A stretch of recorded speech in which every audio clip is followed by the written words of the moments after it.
Thought I'd let a breeze in, kitty cat.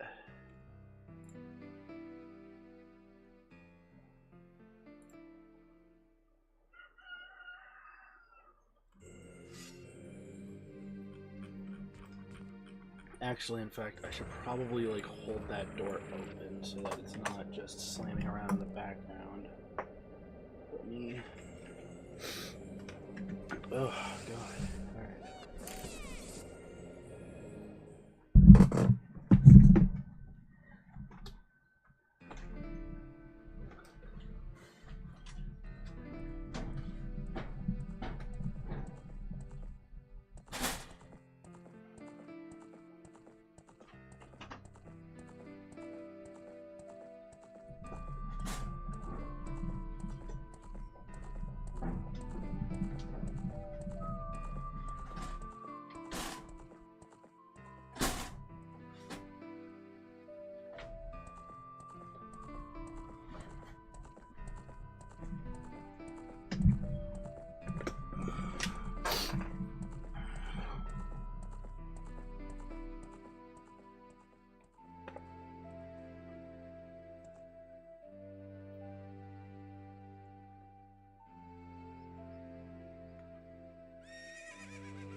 Hello, friends.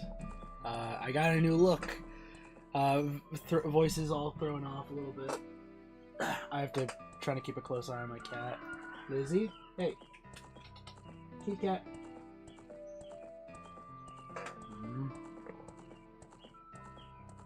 Oi, oi. Hello, everybody. Just realized my 3DS capture is not active right now. My voice is a little hit or miss. Sorry. Okay.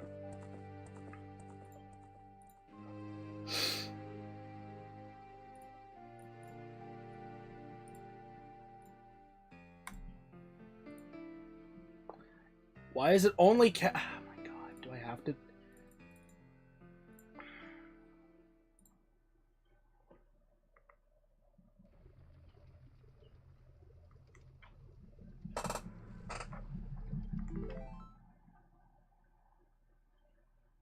God damn it.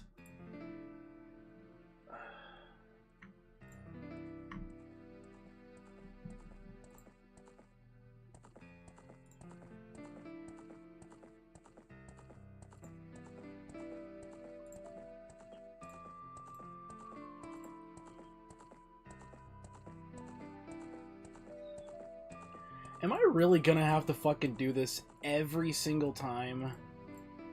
Like, damn, not the actual capture, god damn it. Okay. I love that this is now this is like one of several times.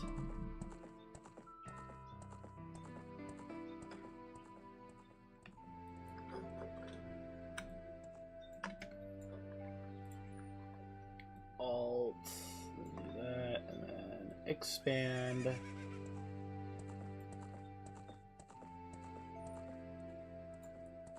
Expand screen. I hate having to do this every single fucking stream. Like, by God, I just want to play me some Ocarinas of Times. But now I gotta... let's Control Z that. Thank you very much. God damn. Every single time, I want to just enjoy... I really do need to do one of those, like... Oh my god, I really need to actually, like, check my stream out before I fucking try and start something, because it's always something new. Every fucking time.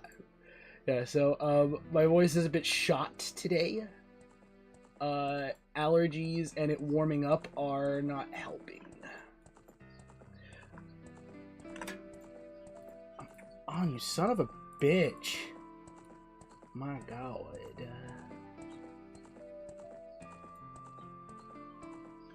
I want to get started with the goddamn game. Lizzie? Where's my kitty? Did you sleep back up in your spot? No?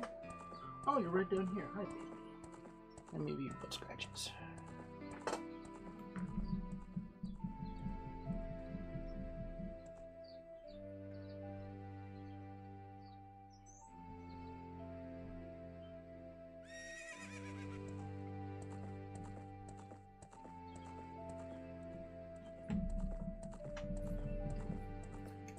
Okay, let's now begin. Only after about 10 minutes of shilling and figuring out how to do it. Okay, so we got a good way into the fire temple last time. Oh god, I'm already, let me... Oh, there we go. Much better. So, okay, we need to get there.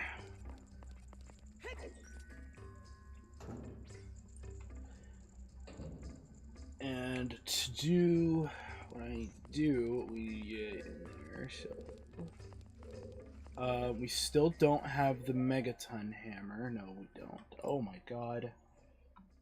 Why is that cut off so hard?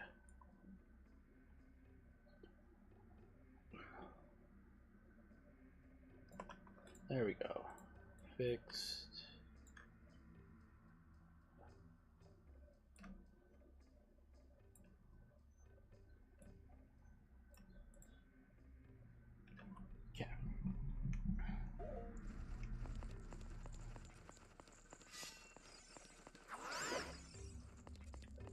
I love how you can potentially pull that off.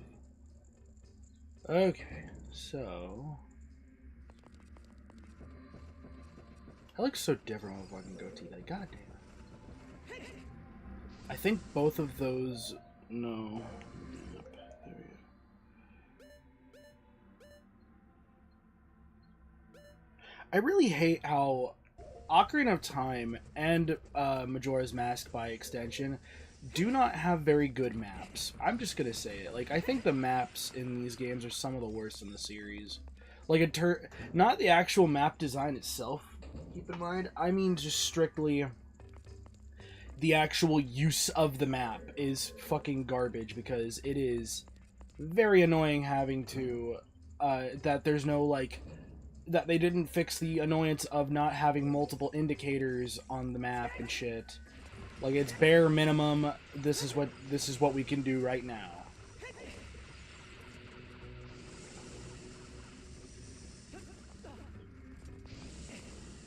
Yeah. I caught that shit mid, and I still failed. Oh. Okay. So glad I fucking installed this mod onto my 3DS. This is nice. Although it is sad that I didn't get to have a Monster Hunter 4 Ultimate stream before the servers unfortunately shut down. Which is that actually does make me a little annoyed that I didn't get to actually play some online MH4U before.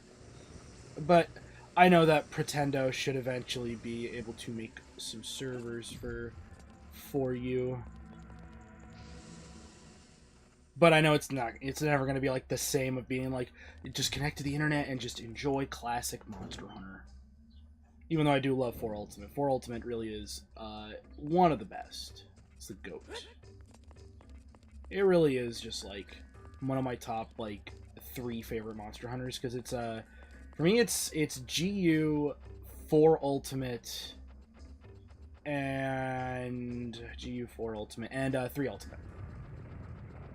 I wish I could have an opinion on Frontier, but I have not played enough I have not pushed myself to play Frontier hard enough, because that game is a wall.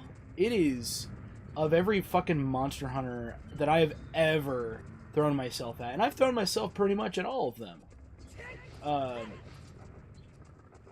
Yeah, pretty much all of them. Frontiers is such a massive gap in craziness that it just fucking, it really fucks with you.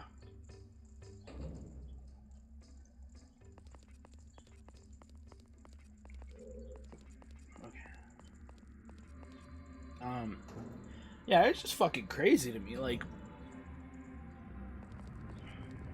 just how much of a real wall it is to get to G rank in Frontier, and your reward is you get a couple quests that gives you 2 of the most powerful weapons in the entire franchise, that being the... Are you fucking kidding me? Son of a bitch.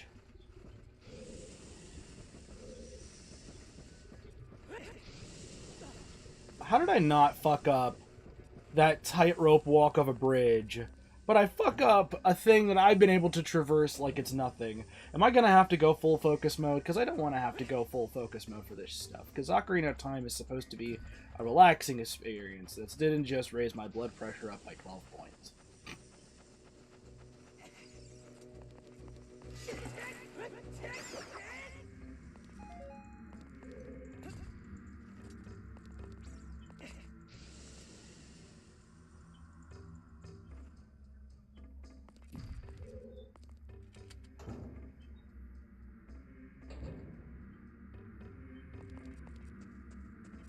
At least I'm back. Throw that fire slug got me. I passionately already am hating this dungeon. Even though I'm already hating it. I already ran through half of it, or a good chunk of it, before last stream. So, careful.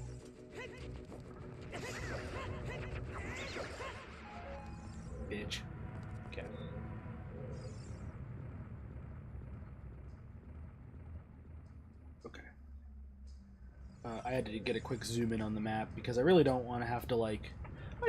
Actually no, I could read that on the screen, the main screen. Okay, never mind. I was just being a doofus. Being a little dummy. That's all. So dumb. Okay. So based on. I'm in the south portion. Okay. We need to head north.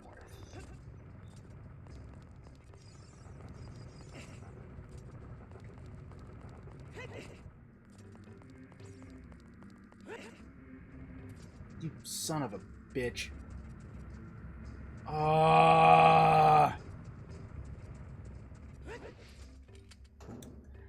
Fuck.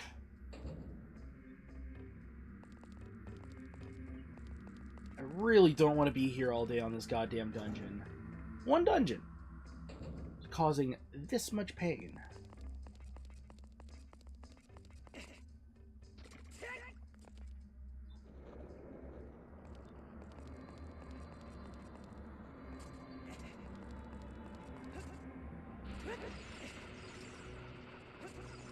But no, you know, I was saying about Monster Hunter Frontier, it is a wall of like a game. It is incredible the level of patience you have to have. Oh, bitch. To have to get to G rank. Like they do make it worth it by giving you 2 of the strongest weapons in the game. But the fact is, it is still a painful process to complete. To like get to the end of it. Like it really is. Oh yeah, that's right. This is where I stopped. Yeah, where I need to get the special crop.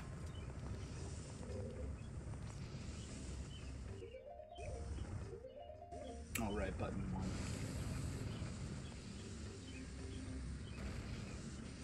1. Right, you can blow up fake doors. I forgot about that.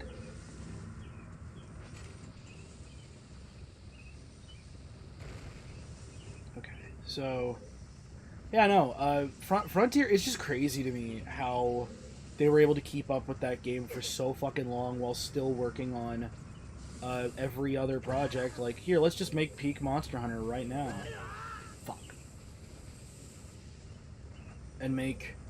I say Frontier's great. It's just long. Really, really long. And it's very time-consuming. And I just don't have the life in me to want to, like, push myself to beat that end game, you know? Oh, cool. Right in front of a boulder. Not scary whatsoever.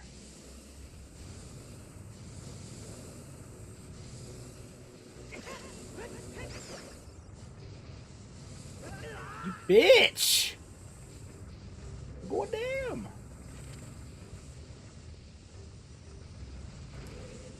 I just like blowing up the fake doors because they suck.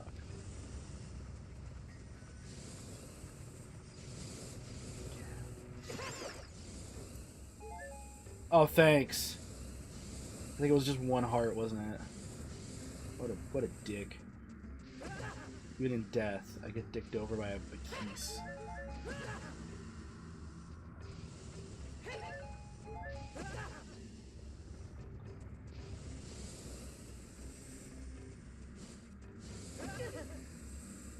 Right, this is where I had to turn back originally because I didn't have a key, and then I got a key.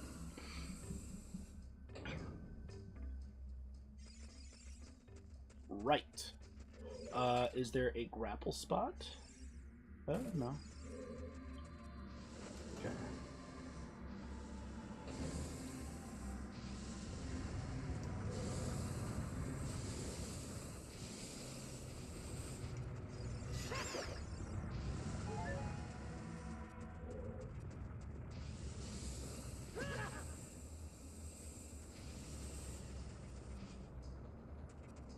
Hold on, let's just remember the path.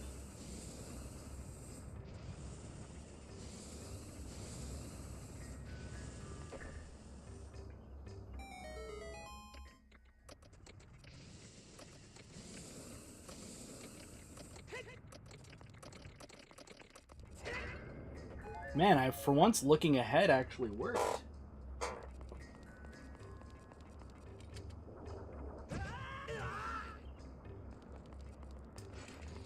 I was expecting it to laugh, but then I realized that's a Luigi's Mansion thing.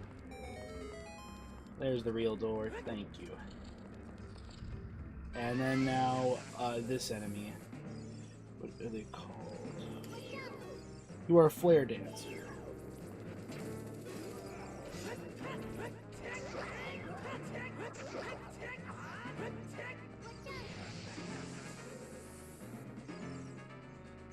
Oh, shit.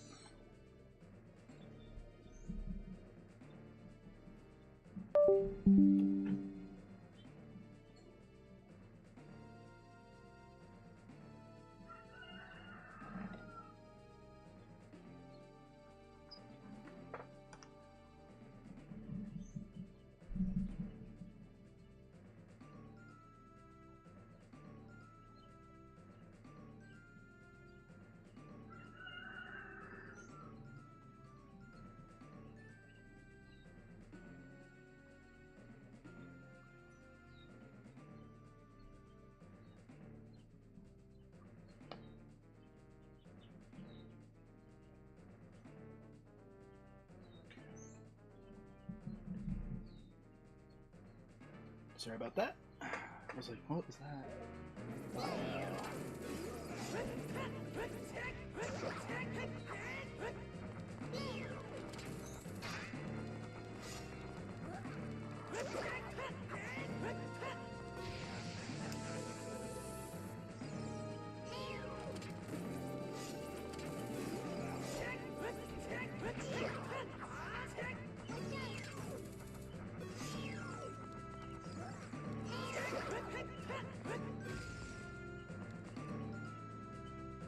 I don't know if there's another way you can actually like fight him, but like the Flare Dancer to me was always just you like just hookshot him, kill him. I don't know if there's like supposed to be an alternate strat to that, but like that's all you can really do to him is just like slap him a few times and then he dies. Right, this is another split second. Oy.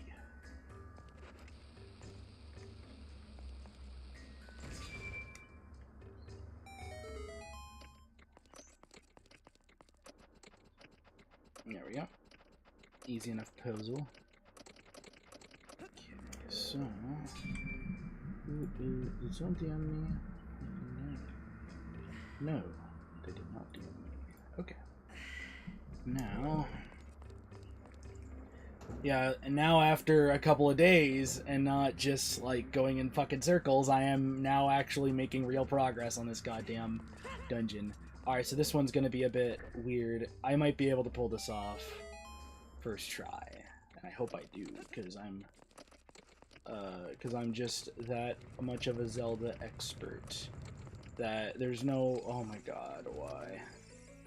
Yeah, I got the Goron special crop. Cool. The Megaton Hammer. Easily a good alternate to Big Goron's sword if you don't have Big Goron's sword. So it's just kind of like he's cool. Like you now have just a hammer. And basically this is what you use as an alternate to Big Goron's sword because it does more damage than the Master Sword. Oh, that was cool. We're taking the scenic route back. Not that hard. Cap myself off. But no, the Megaton Hammer is very nice. It's just very limited in use because, like, there's not that many puzzles involving needing a big swinging hammer to just hit on a plate like this. And also open doors with these statues on them, which is a nice hint, which is a very nice, like, in-game hint as to what the Megaton Hammer can do. That's nice. I like that. It's not like just blatantly in your face about it. It's just, oh, you need to clear these blocks. The Megaton Hammer does exactly what you need it to do. Pop. Look at that.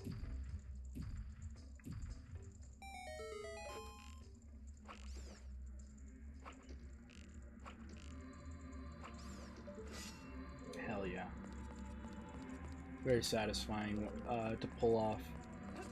Not at all trick shots, because I refuse to move this DS that insane of an amount. But it is nice how, like, I really like the gyroscope aiming whenever in games like this in Majora's Mask with the bow and arrow. Yeah, and then Navi's gonna have to fucking break our little, like, oh, nice storytelling too. Listen. This switch looks rusted. If only we had a tool for this rusted button. Oh, right, Ocarina. I love doing that. So good.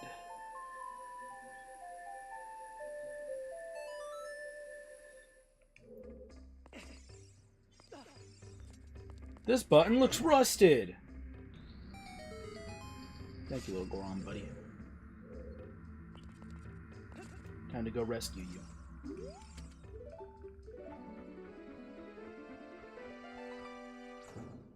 I think the Fire Temple is supposed to be your first big push into realizing what you need to do for the big Goron Sword quest. Like, I don't truly know. Like, that's one thing I've always been curious on, is when did they want you to start doing big Goron Sword? Because as I just showed last stream, you can very much get everything you need before the first dungeon of the game. Like, you already have the strongest sword in the fucking game within just before the first dungeon. I think this one's fun. Yeah. But I still need the boss key, which I never got. Damn it. I just wasted time. I should have just waited. I still have a key. It means there's still one more door that needs to be unlocked. And I know where it is, because it's literally right over here at the entrance. God damn it. 1, 2, 3, and then go through the door.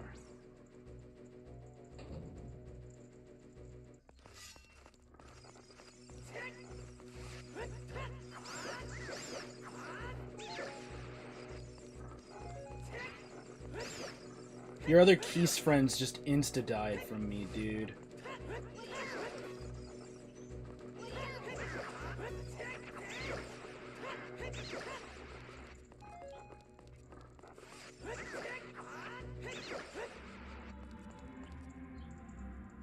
I love being able to do that. Just making him, like, freak, like, whoa! I'm spinning.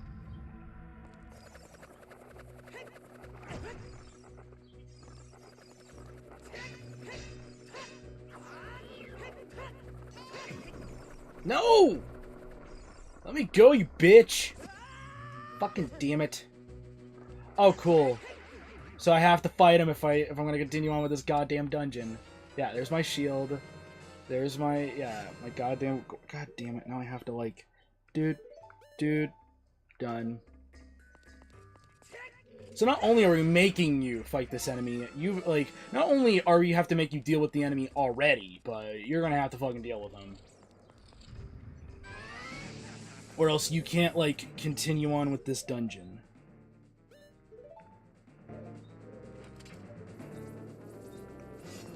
Nah.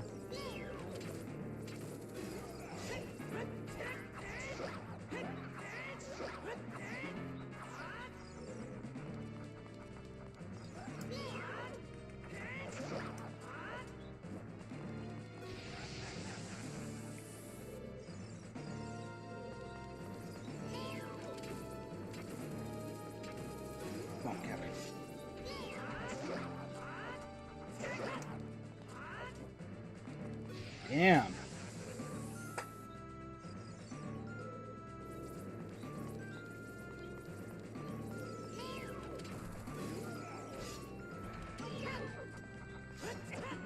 Damn it.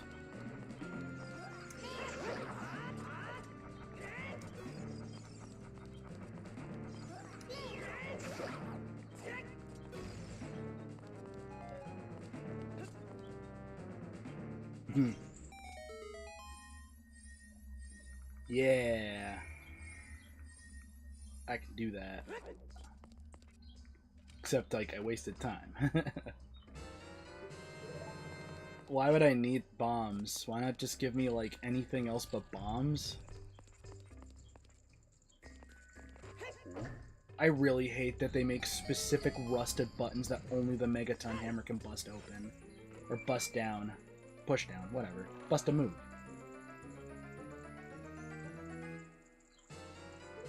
Yeah, I love the look of the boss key, too. Oh, he didn't even give me a hint. He was just like, yeah, you're already done with this dungeon. I got nothing else left for you, dude.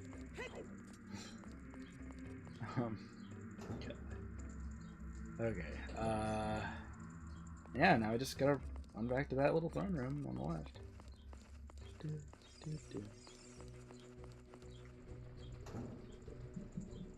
And we get the fight. Pretty cool boss, in my opinion. I think he's cool.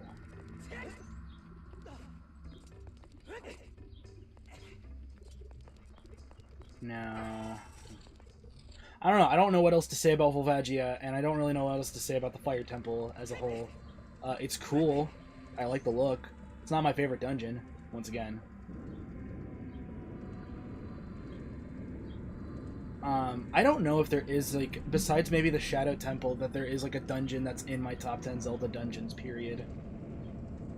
I think it might just be because I've played the dungeons so much that there's no, like... I don't look at deeper... This is one of those times when I don't look into deeper details about shit. I just like the game, and I enjoy the game.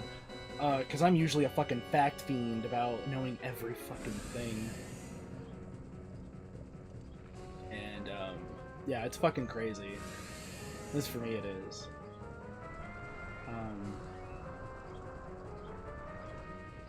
Oh, God. Alright, so the fight's pretty simple. Volvagia pops out.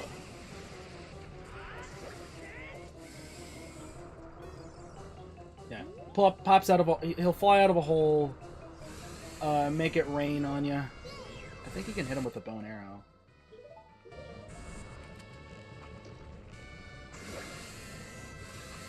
Yeah, you can hit him. Oh, I didn't know that.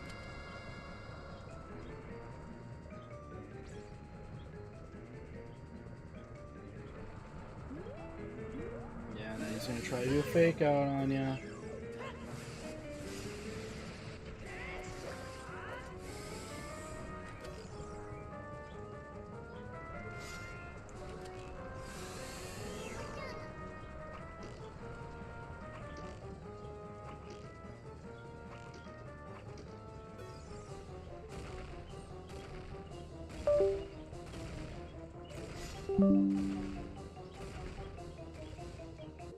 Damn it. Phone, stop it. Get away from me. Damn you, phone. Dodge the rocks. Very easily do that.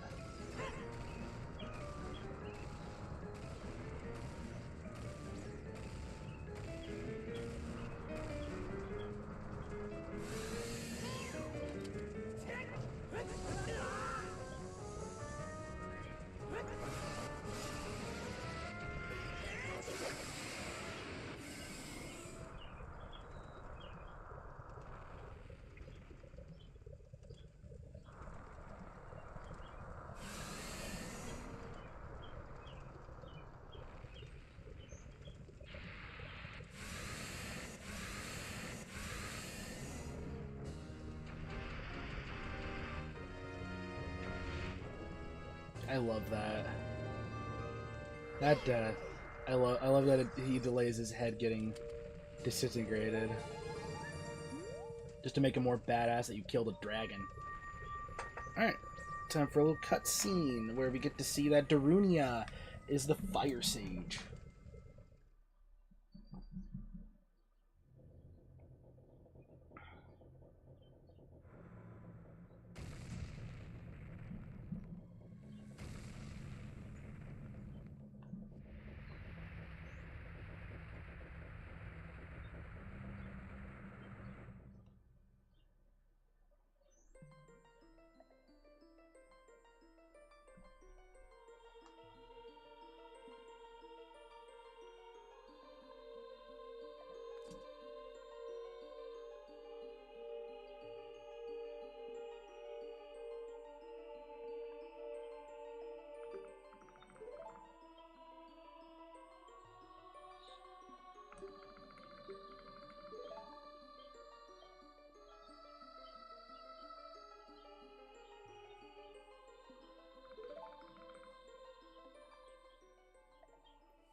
Yeah, that is dungeon number 2 completed. Let's save. Hold on a sec.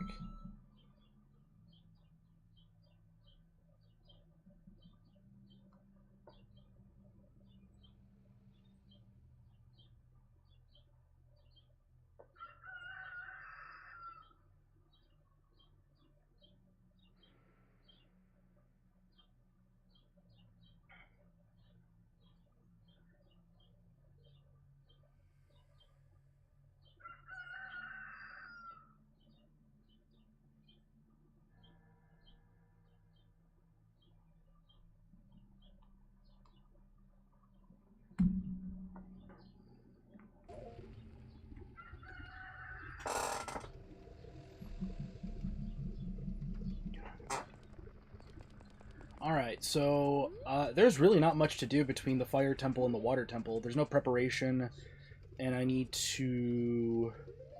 we need to go... We're just going to go straight to Lake Hylia. We have... Let me double check. We got iron boots, we got our hook shot, we got the bow.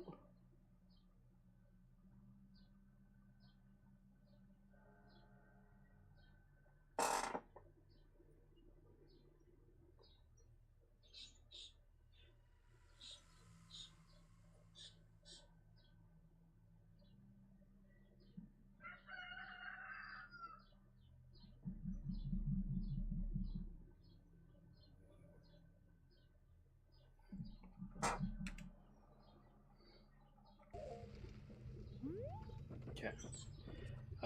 Let's just go... let's just head straight to there.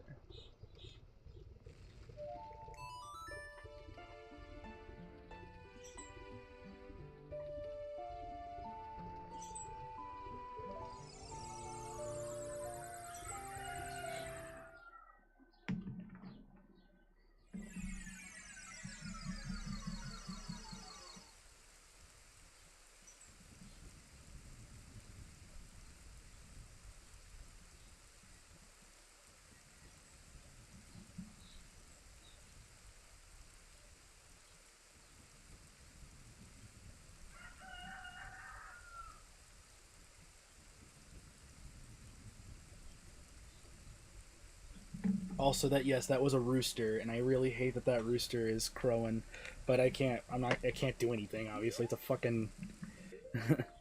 That's all it does is crow, and also repopulates. But still. Okay. Gear.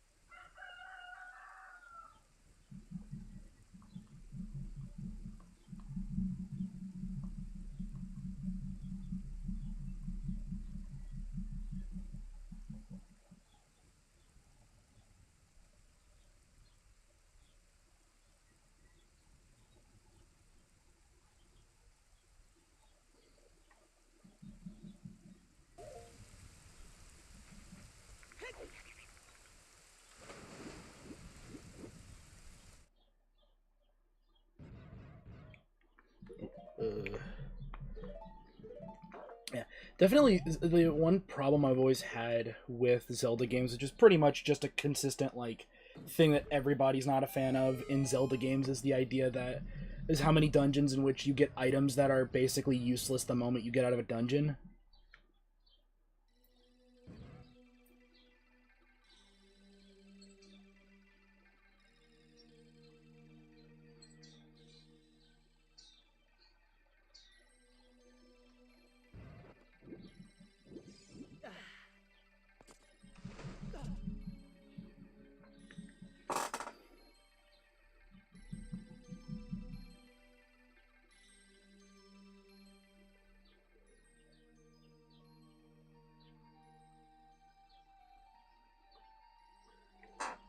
Alright, it's time for...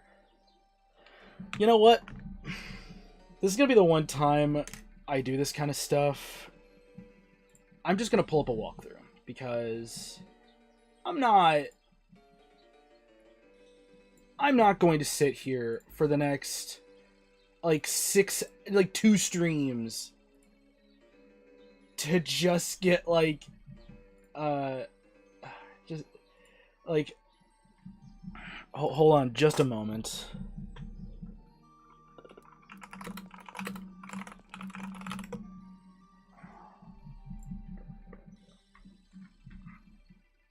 The water temple. There we go.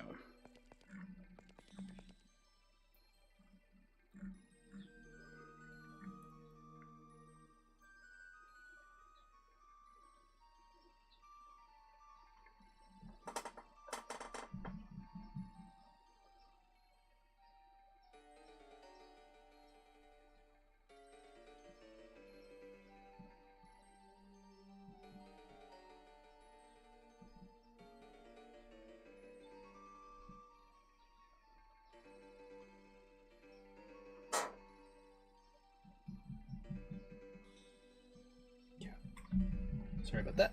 Okay, so now we're just going to follow a walkthrough, because the Water Temple is notorious, not only for it being very confusing, but the fact that this is a multi-layered dungeon in which you can get very, very easily confused and very, very easily... Okay. Overwhelmed. There we go. So we're going to... Let's just immediately dive in. We got to go over in this direction, I believe. Yes.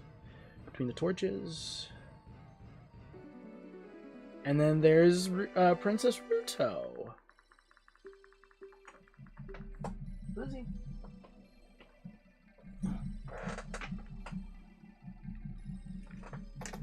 Kitty?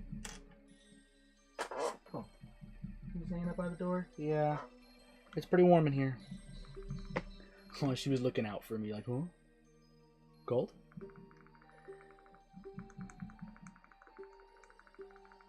Yeah, so she's just like, listen, we'll worry about our marriage thing later. Let's just get this fucking, like, let's go fight this guy.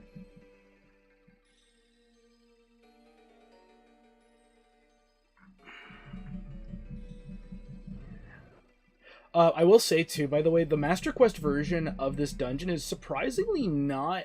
It's actually, like, somehow improved between the easy mode, between normal mode and hard mode. Okay, so...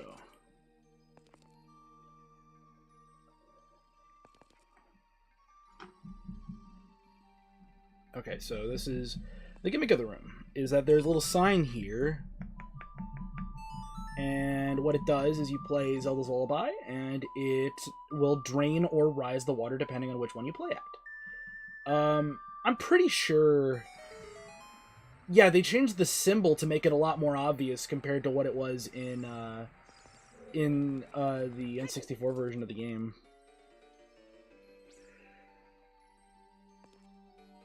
Wait, did I ever get Din's Fire?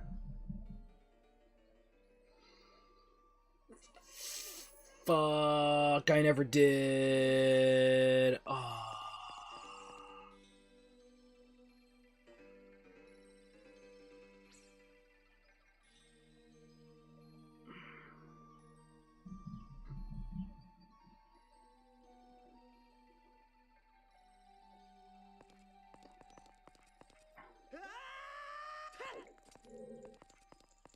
Oh, right. Okay, I can still use this without Din's Fire. That's no fucking biggie.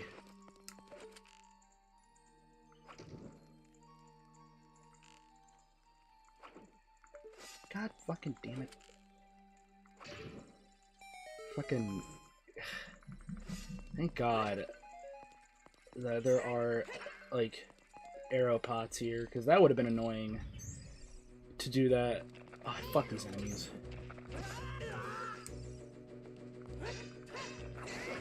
Yeah, these are the worst enemies in this fucking game. They are clams, they die in one shot, but they have just enough of a window that they are hard to fight underwater, because you need to be able to hookshot them underwater. Was that the map? What did I just get? I think that was the map, yeah. No, it was a key. It was a small key. What the fuck?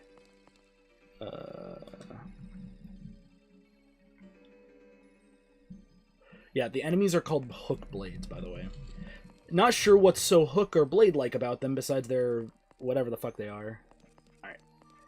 I'll return to the main room. Now there's a Skulltula while the land is still dry.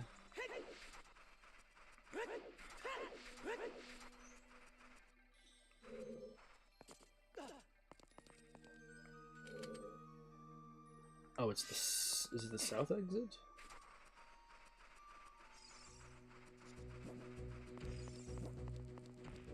Yeah, it is. Okay.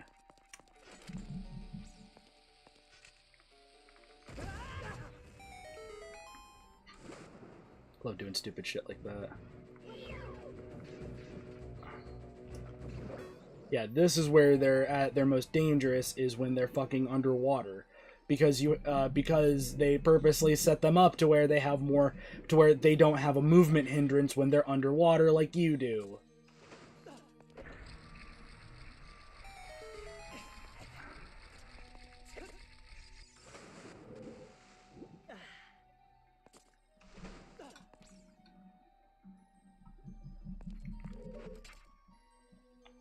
Pop.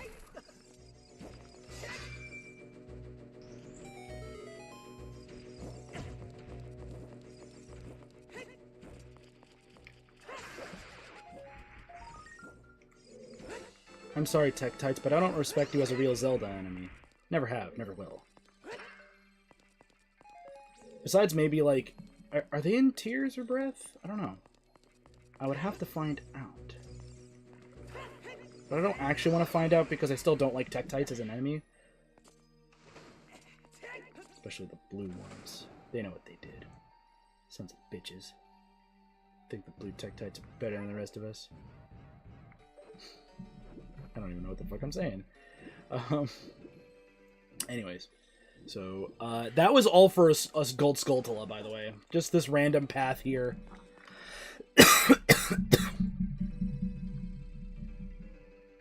Oh god, the camera. Okay. Sorry, it's a tad bit warm in the camper, and even with a couple windows open, it's a little sweltering in here. And so I'm gonna be like keeping cool. I've got drinks on standby, and I should be fine.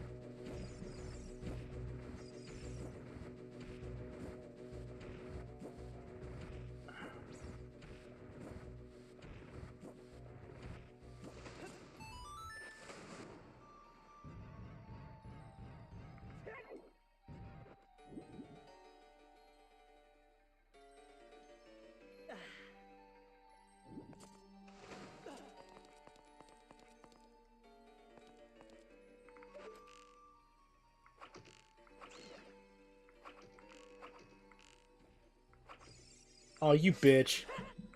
God, I hate... This is the reason why I hate blue Tektites, because for some reason, the game really loves it when I'm trying to do platforming and Tektites decide they want to go be annoying as shit. Oh god, I hate this whirlpool room so much. Okay.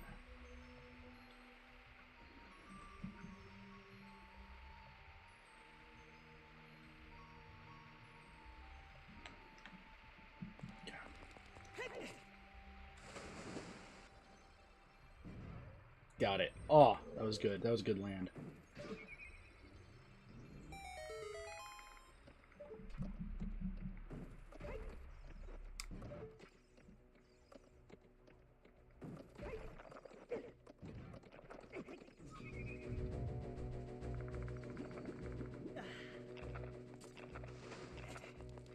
I hate those shell blades so much.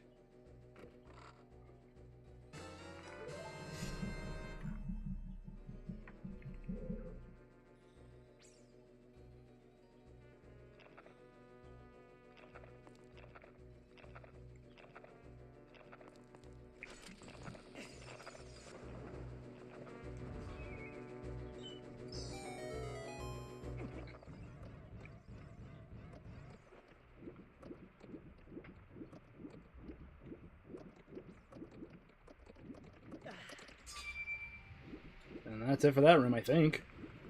I used to really hate this room, and I don't know why now.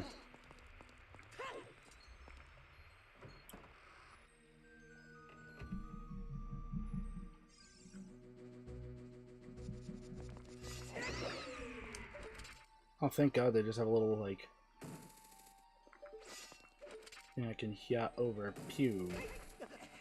Get moving, bitch.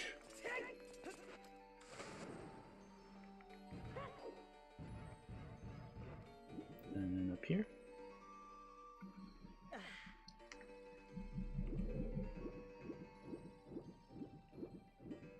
Oh, god damn it. Of course I have to fucking...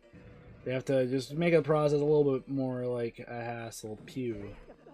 And up in here, we get our boots.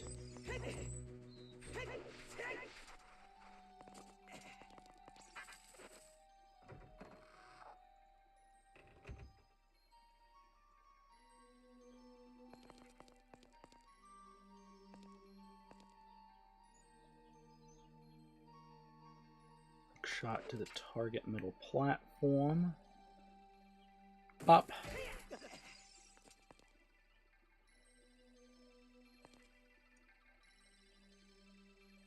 Oh.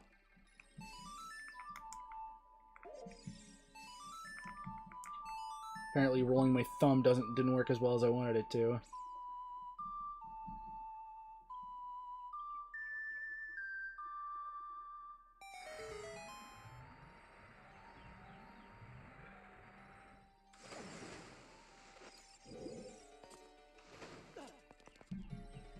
To the mid-level, no.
That's another small key. All right.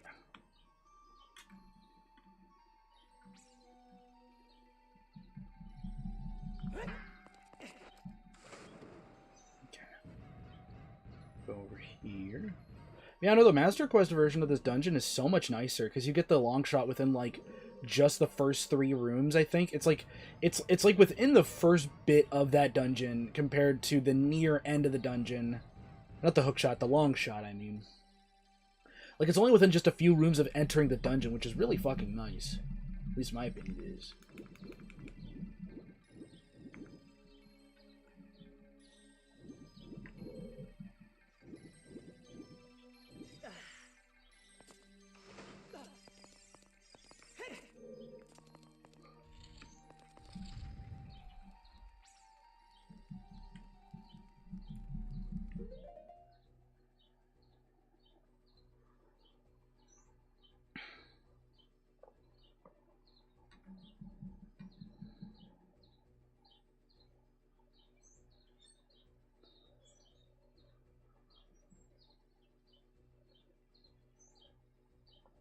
East wing, east wing. Okay, so we're heading. Looks like we're heading over this way. Huh. Then, we of course grab that.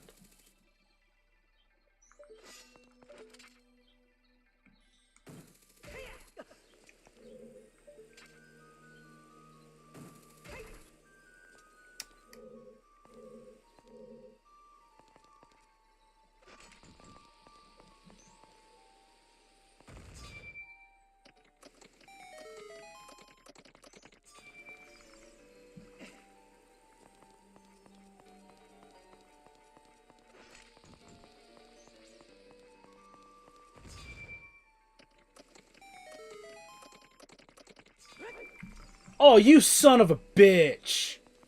Oh my god.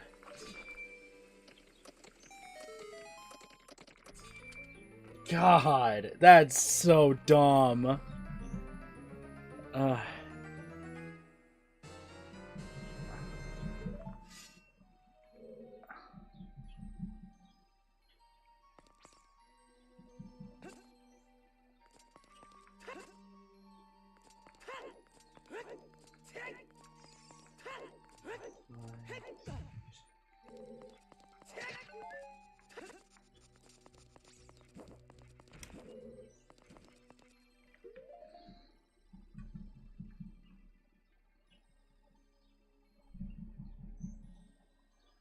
Next on the agenda, blowing up a mysterious wall we saw. Oh, right.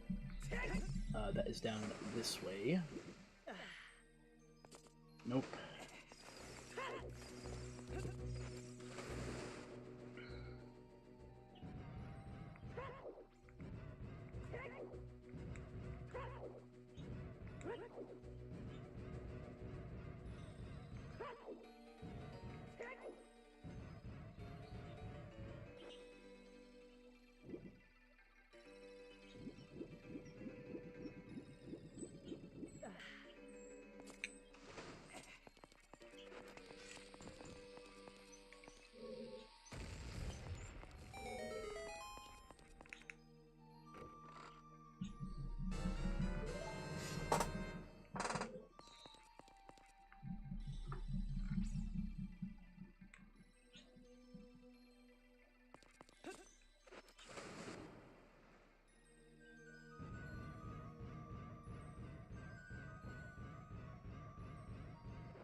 Here, through the door.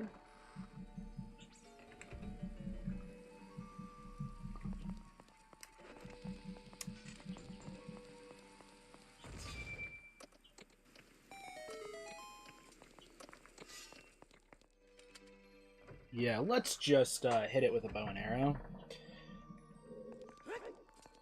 That or I just wasn't fast enough.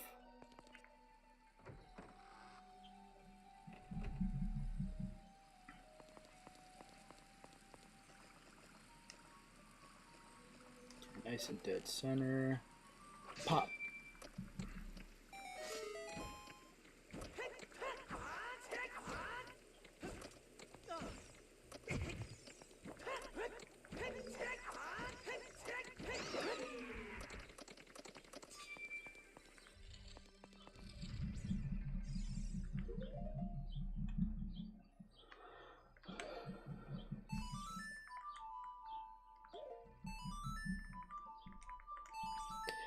Ew.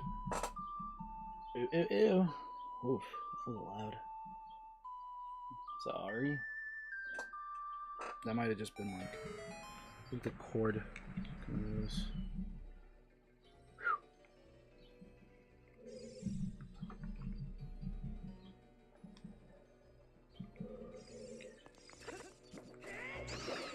Yeah.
Now we're gonna.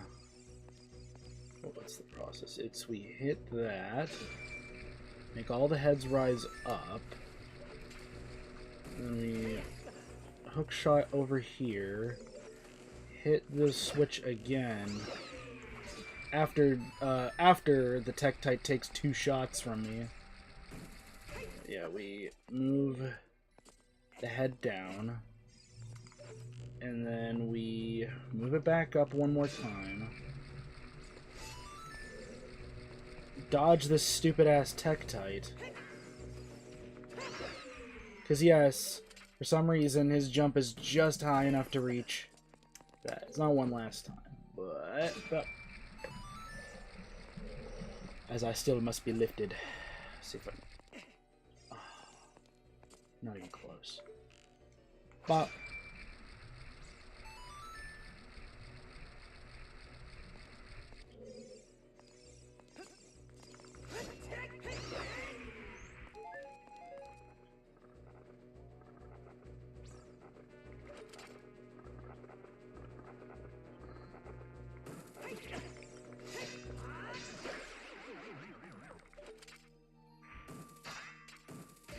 That is crazy to me that that big Goron sword can kill a not a Tektite, a like in one shot. Also, why is it giving me magic? I haven't used it. Oh, I love this room. The room that everyone talks about. The details, like how Link has a shadow when you go across the pond, but then it disappears. He doesn't have a shadow anymore, and you just walk to the door, and you turn around, and he's standing there.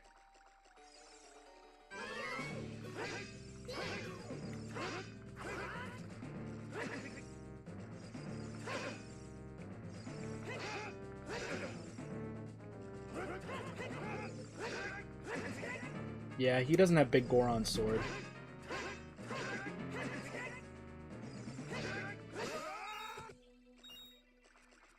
And that's it. That's the fight.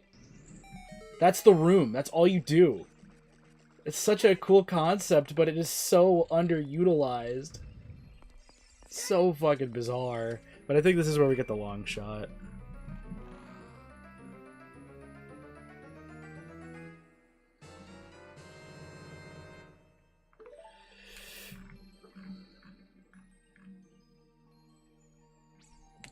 So we have officially upgraded our hookshot into the long shot. And it's pretty much exactly as it sounds. It's just the hookshot, but it fires at a further distance.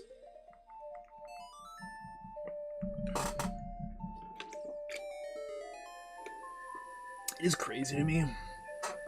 I'm getting like Majora's Mask in my head. It is so crazy to me just how different of uses the Song of Time has between Ocarina of Time to Majora's Mask. Yep, thanks.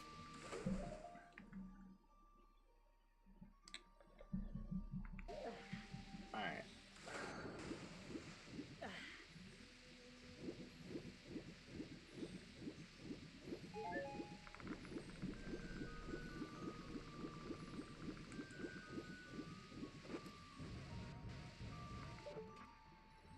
So I can just do this. Yeah, they weren't fucking around when they say it's a long shot.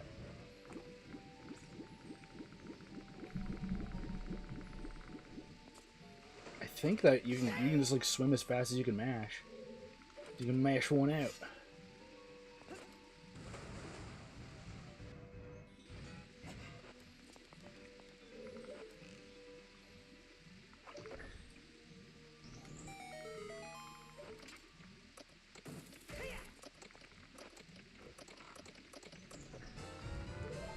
Small key.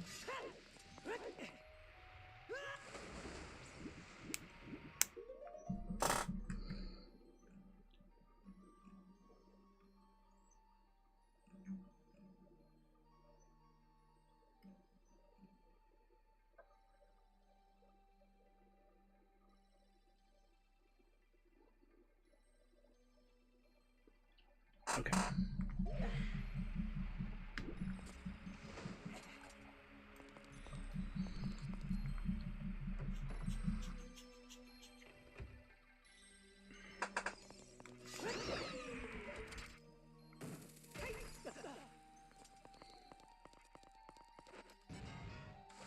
I do like that this is the best example of a dungeon that once you know like the exact way, it's just such a simple process, but it is still such an annoying process, like getting the last small key.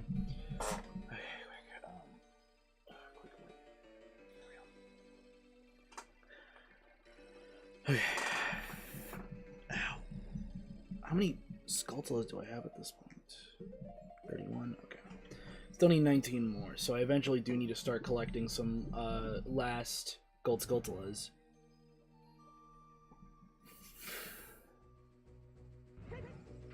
Alright, change the water twice. So basically we gotta go back through the same process of the beginning of the dungeon, which is... Nope, that's the entrance of the dungeon. I mean, we gotta go back to the beginning of the thing where we had to go and raise up some stuff.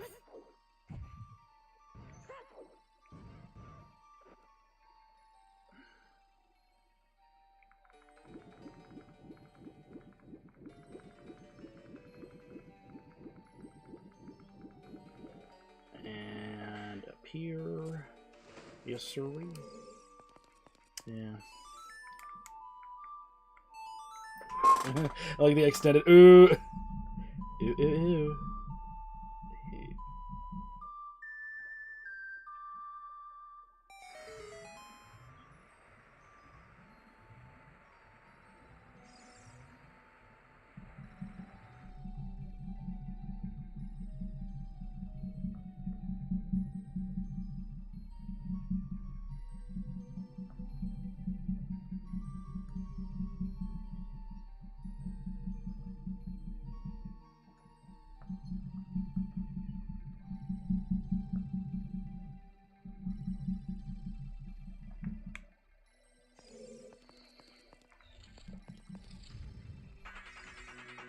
Ah!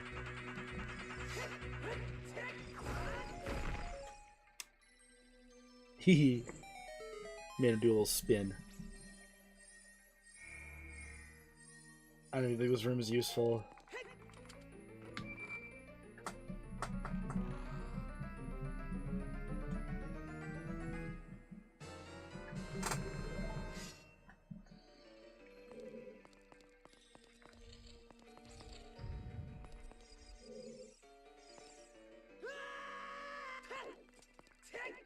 Okay.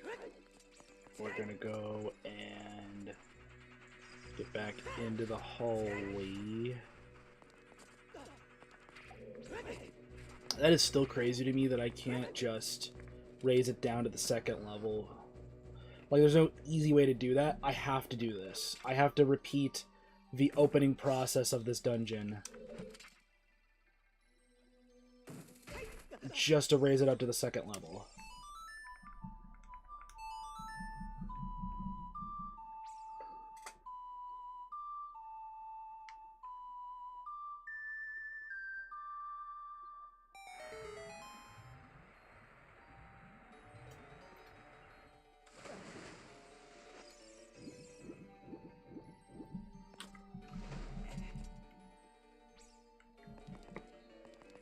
Oh, wait, I can...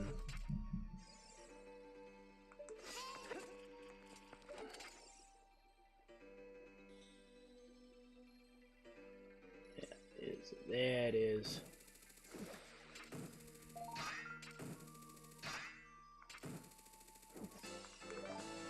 Yeah, all right.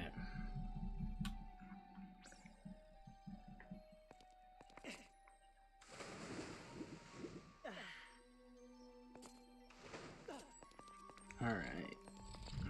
Just gotta go around here. And what's that?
Wait, what?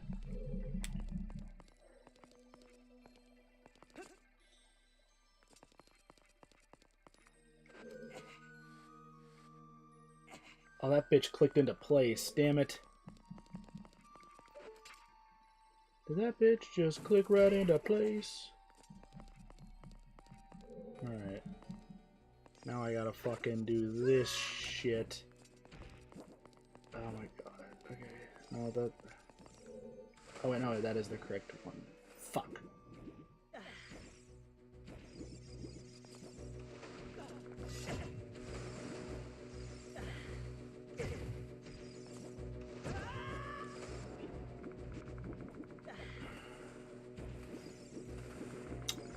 Love Tektites as an enemy. Love that they just put them all... Love that they just put them in the main fucking corridor of a dungeon.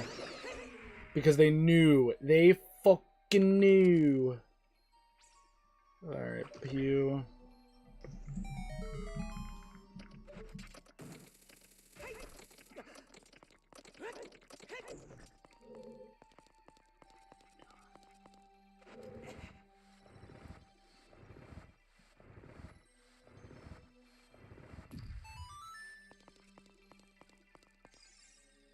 Kick open.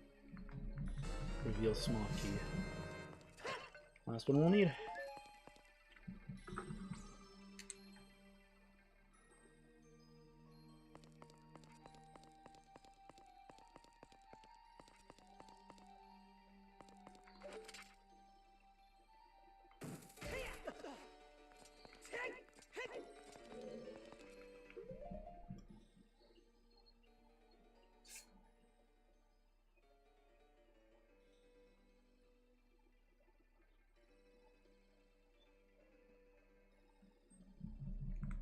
North Corridor.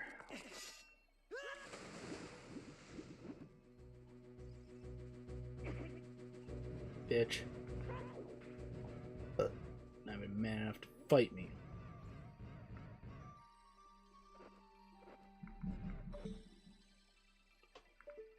Wait. Right, okay. I was like... let's... long shot over there. Up.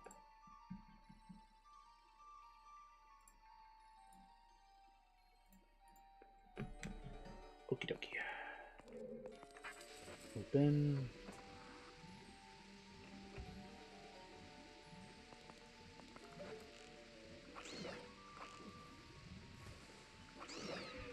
That bitch. Slap.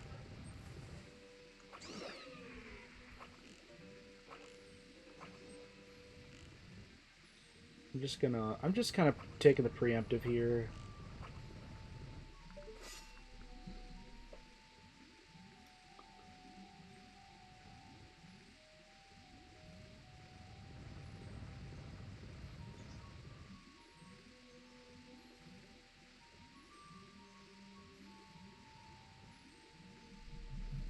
Okay.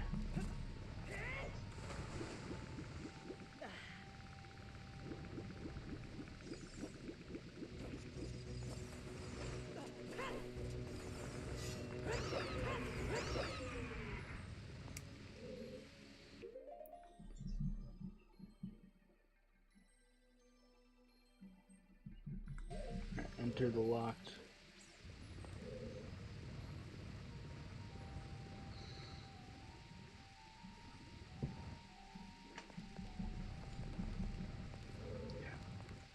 Yeah, there's a gauntlet.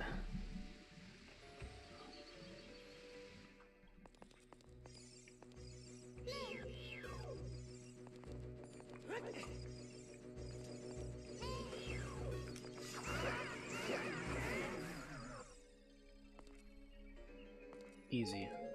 All of you were easy. Anyways.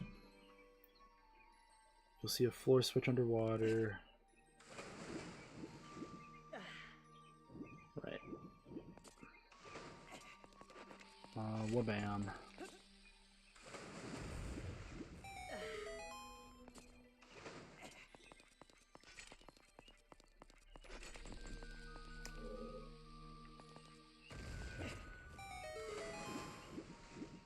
Slap the shit out of that wall.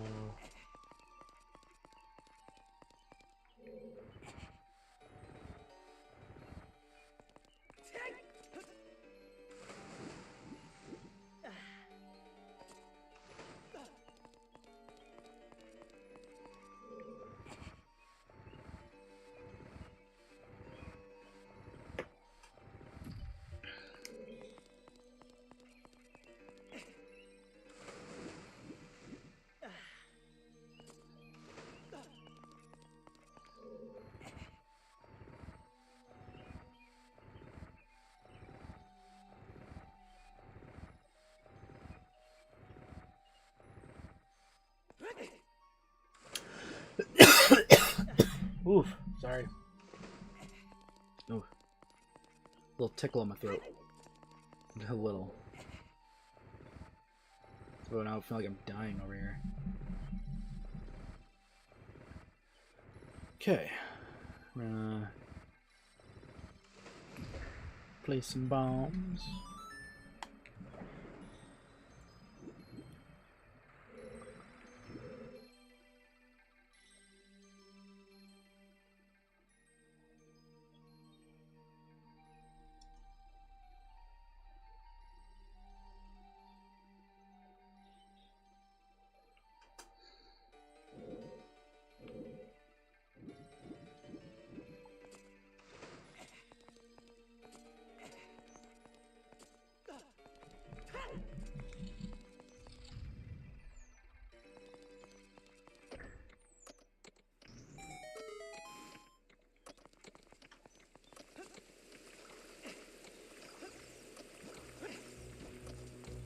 Yeah!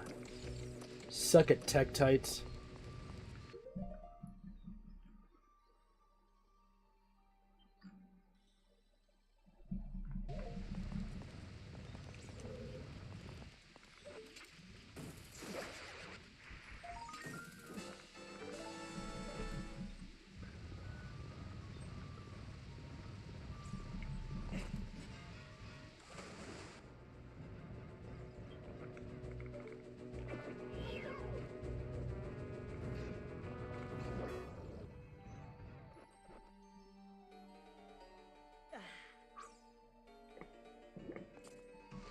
That fly just like dive bombed directly into my head.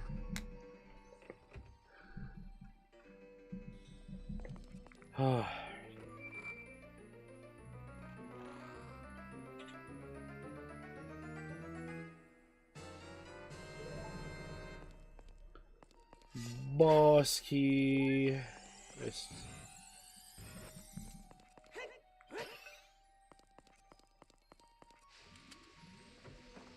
All right.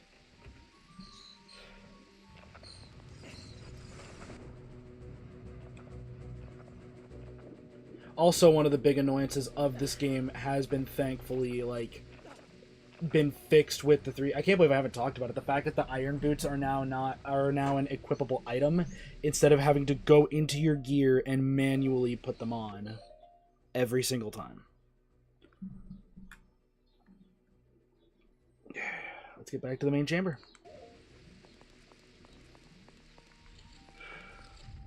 Yeah, I might have to call it up to this stream because I am already getting toasty in here, and it is starting to make it very hard to stream because I am bacon in here.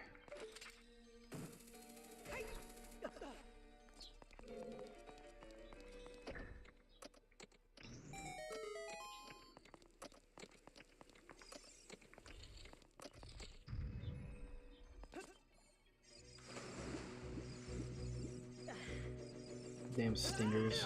Thank you. You know what? Never mind, stingers. You're alright. You're not that useless. One of you just helped me get across, so... Oi, oi, oi. Alright. I don't care.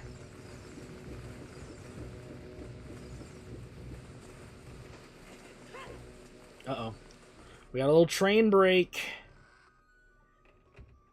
Trains!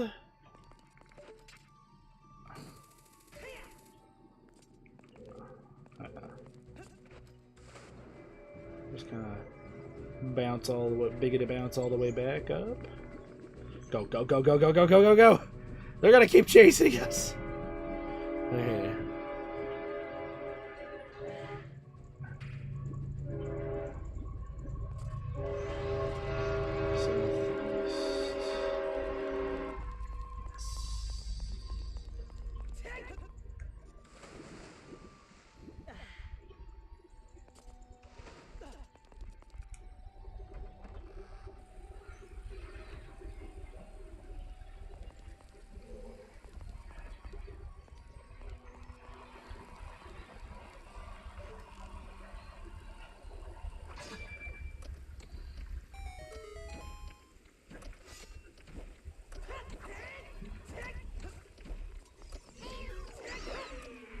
Bitch.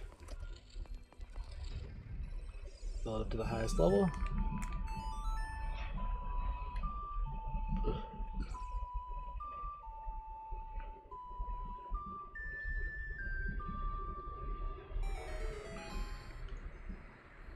Alright, we are on our way to the end of the dungeon. Alright. Did not take as long as I expected, but the fact is that I'm getting this done in one session compared to both the Forest Temple and Fire Temple, which I have stopped mid-sesh. There we go. Now it's time to focus, because I hate this so much.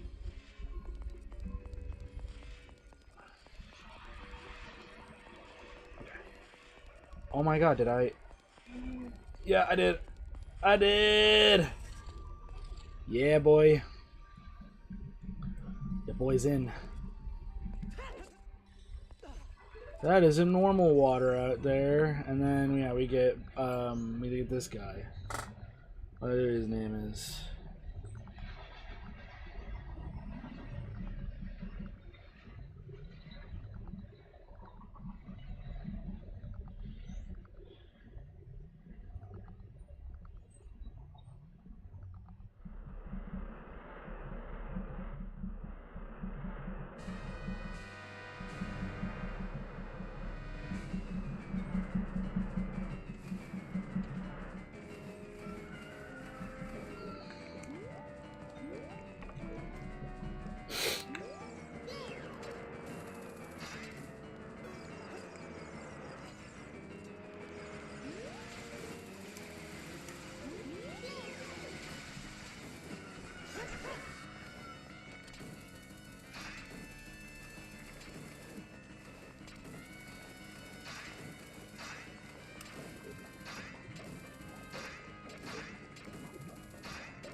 Oh, cool, and then it launched me straight into a spike, too.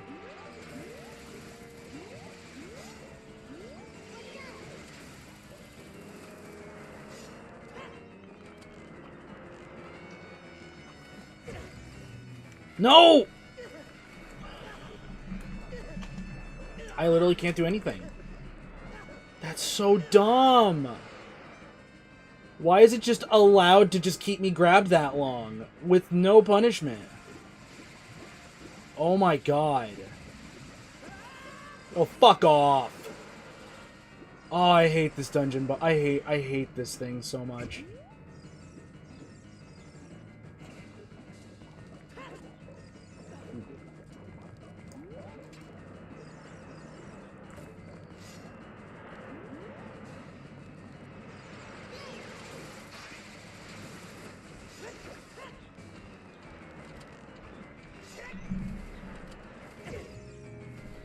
Oh, might as well just stop playing because the game... oh, Stoic, what's up, man? Yeah, thank you. Thank you. Yeah. Oh god, I fucking hate this boss with a burning goddamn passion. Oh my god.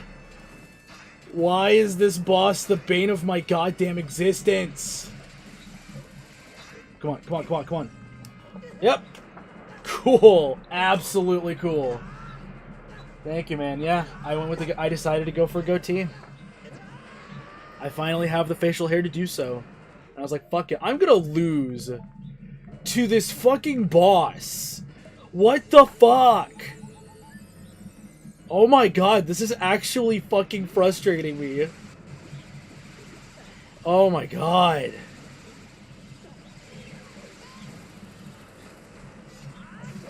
Oh my god, he's dead. Holy crap. Thank you for the follow, by the way, buddy. Yeah. I decided I wanted to go for a goatee finally, and I got no one stopping me, so like, fuck it, let's do it.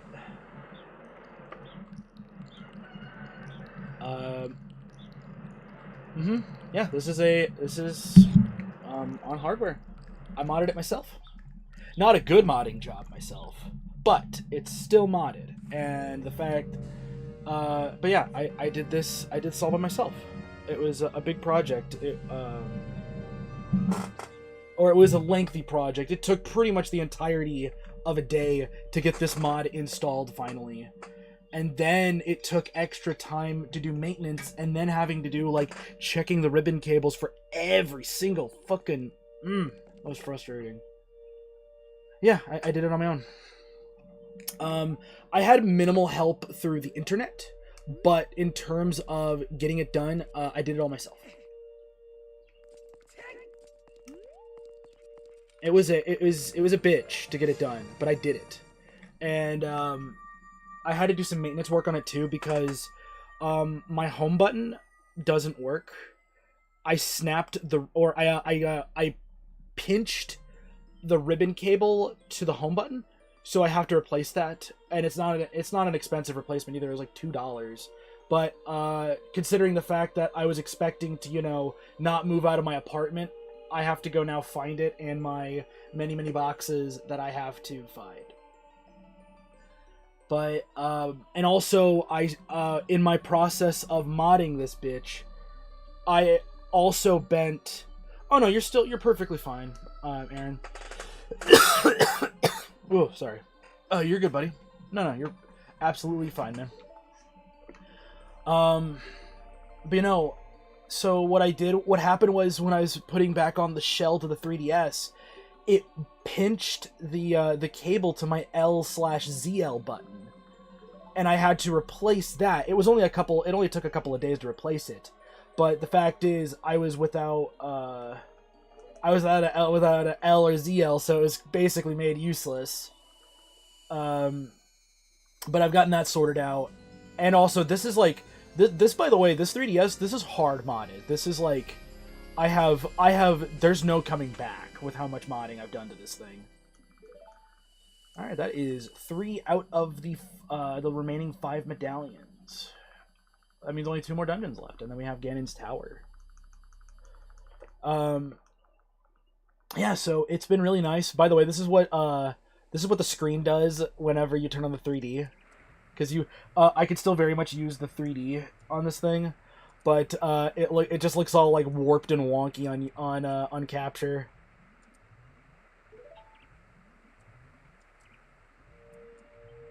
You're welcome. I saved this goddamn lake. I saved a goddamn mountain, and I saved a goddamn forest. Do I at least get a peck of the cheek, Sheik? Come on.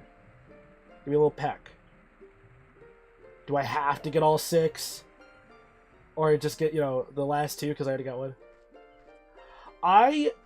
Okay, so I used it for a very brief moment in time. I will very much say the 3D is actually really nice, especially when you get your hands on the new 3DS, where it has like the facial tracking 3D, where it actually, like, there's a little dot that just like senses where your face is and adjusts the 3D to your eyes.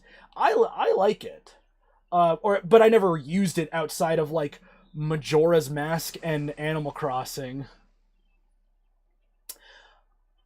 No, unfortunately. I wish there was. I really wish there was. It would be really nice to not have to wear down my 3DS so hard.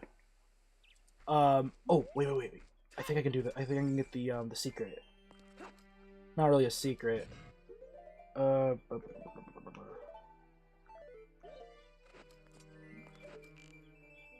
Bop. Oh.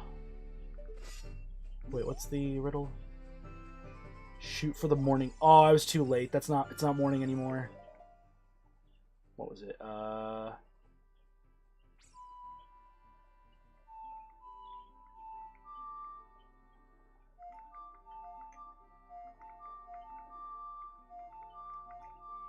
Nope. Damn it. What's the sun song? Wait, wasn't I not doing that?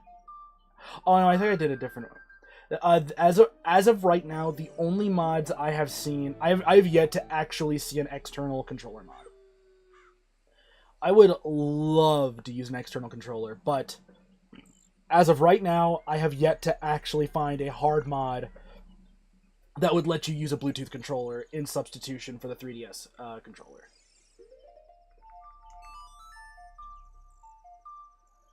It would be nice. I would love that because it would mean I could just like actually relax a little bit more instead of just having to hold the setup the way I do, which isn't that bad. There's not a lot of wires I have to deal with at the moment, so that's not the end of the world. But yeah, Stoic, I can just fuck around on 3DS stuff, and I don't have to worry about emulation. The emulation for pretty much all my favorite games is perfectly adequate, but I was just like, I really want to record 3DS stuff, and I know, I think so. I might look into a grip.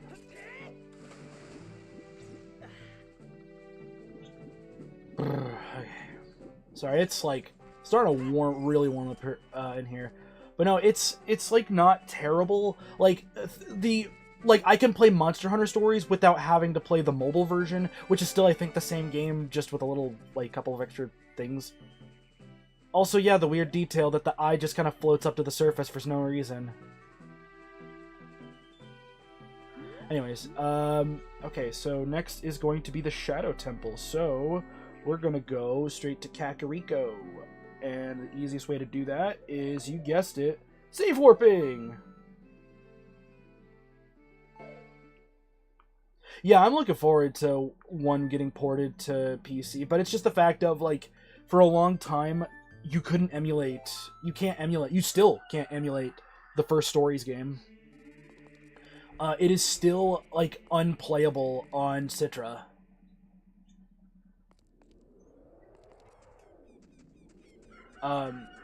Same with Tales of the Abyss. The 3DS, I have still never played Tales of the Abyss, and I know that the 3DS version, is really fucking good. It's just you cannot emulate Tales of the Abyss. Or at least you can, but it's almost unplayable. There are, major glitches and stuff that happen to the point where it's, unplayable. It's pretty insane. But I'll be able to actually play Tales of the Abyss without having to, play, without having to emulate, the PS2 version. Ooh. Okay. A quick drink. I wish I could tell you. I don't actually know. Let me look. Let's Google that real quick. Oh, fuck. Oh, God. I need to put in the charge cable. Shut the fuck up, Navi.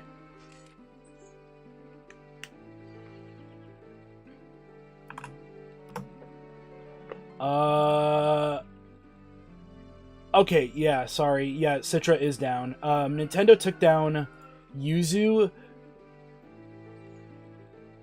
Yeah, they took down Yuzu, which Yuzu took down their support of Citra.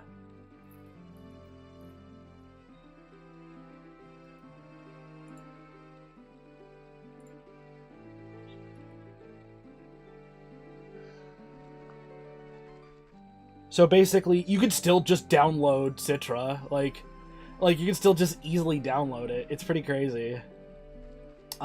It's their main website isn't available. Okay.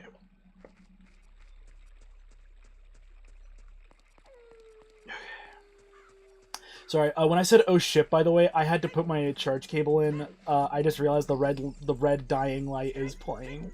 Not playing, but showing on my screen. But yeah, since I don't have a working home button, I have to go the long way of doing this, which is shutting down my 3DS or power cycling my 3DS if I want to ever swap between games. Because I do intend on playing things like Dragon Quest and like Tales of the Abyss. I'm going to be playing Tales of the Abyss eventually. But yeah, Tales of the Abyss, Radiant Historia, Perfect Chronology, SMT4 and 4 Apocalypse. All those I can very nicely play. Although I miss out on save states for SMT, and SMT is very, it's nice to have save states when you're playing SMT4.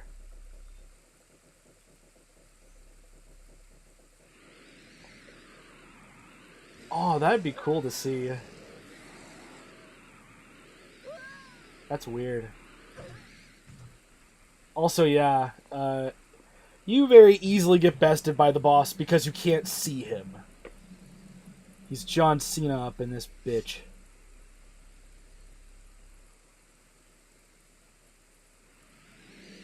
Hmm?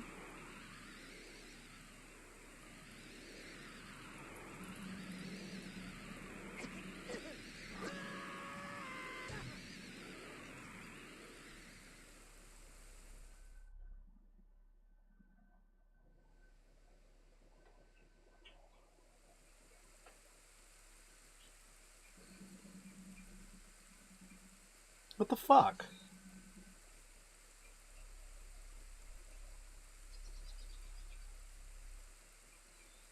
Huh. Oh, no, this is actually a one-to-one port of, this is essentially a one-to-one faithful recreation of, OOT.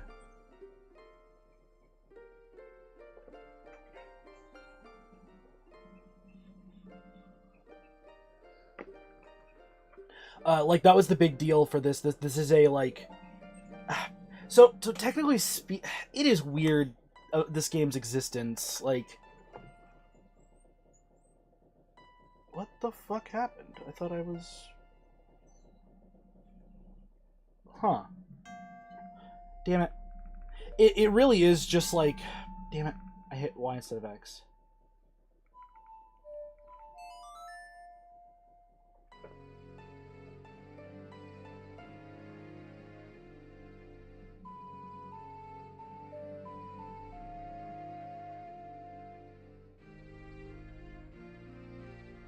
Huh, weird. Sorry, I'm like... Weird messages.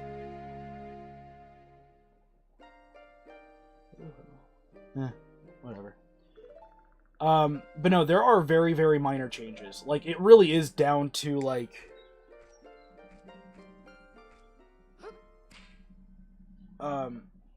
Like I said, I mentioned it in the Water Temple, but basically, you need to, Yeah, I got the windows open and everything. It's just a warm day. I've got the screen door open and everything. It's just no breeze is coming through. There's no breeze today. If there is a breeze, it's going against my camper where I don't have any windows. So, all right. AYAXA. Oh, there we go.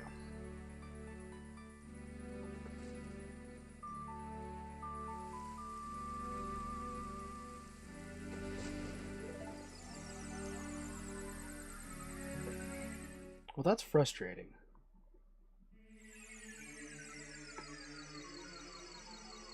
Yeah, that would be nice.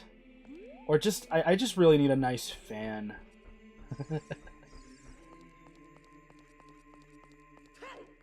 Okay. So now this is the point where we actually, like...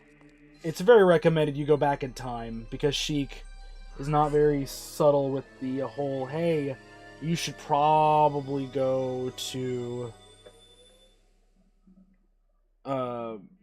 Like, you should probably go back in time there, bud. Oh, yeah. I don't think I can, at least from how this place is set up. This does have AC running, it's just I don't have,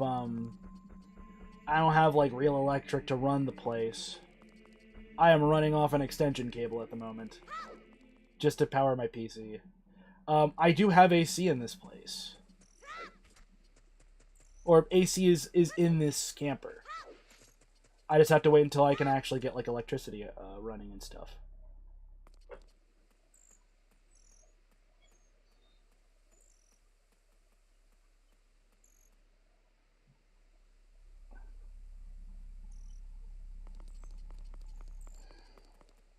Weird. ETA probably a couple weeks. Like, we should have like, we're wanting to get water in this place first before electric. That's the big, like, we need to get that installed first. Oh, right. We can just do Nocturnal Shadows.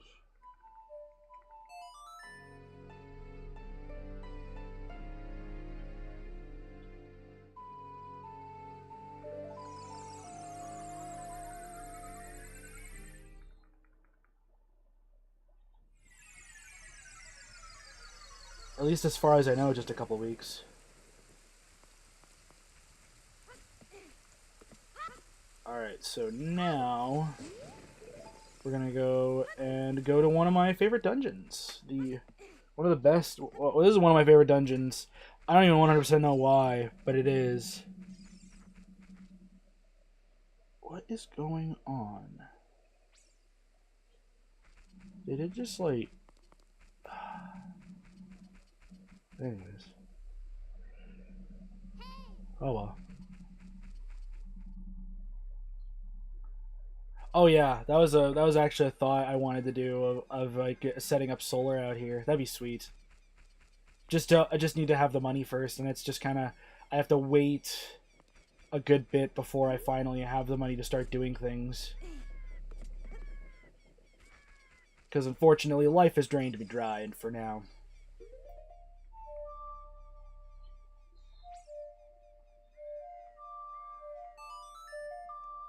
Yeah, I got it by myself. I didn't have to look up notes. No, I gotta run it. I gotta, like, play the song inside the fucking windmill. That's right. God.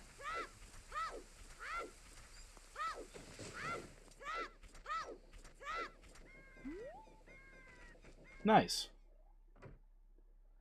No, I haven't heard back from him yet.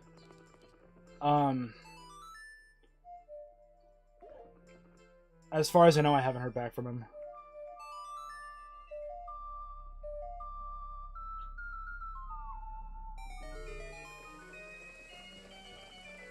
Like I said, I just don't like annoying him about shit like this. But I will be contacting him about it because I would like to know what the damages are, if there's any damages to the... There wasn't any damages, and I did ask him if there were any issues. He's like, no issues. And then we'll just see from there. I genuinely don't know what's up beyond that.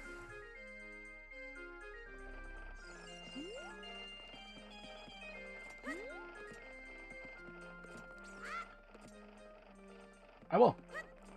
Oh no, don't worry, I will. I want that money. I would like my security deposit back, please and thank you.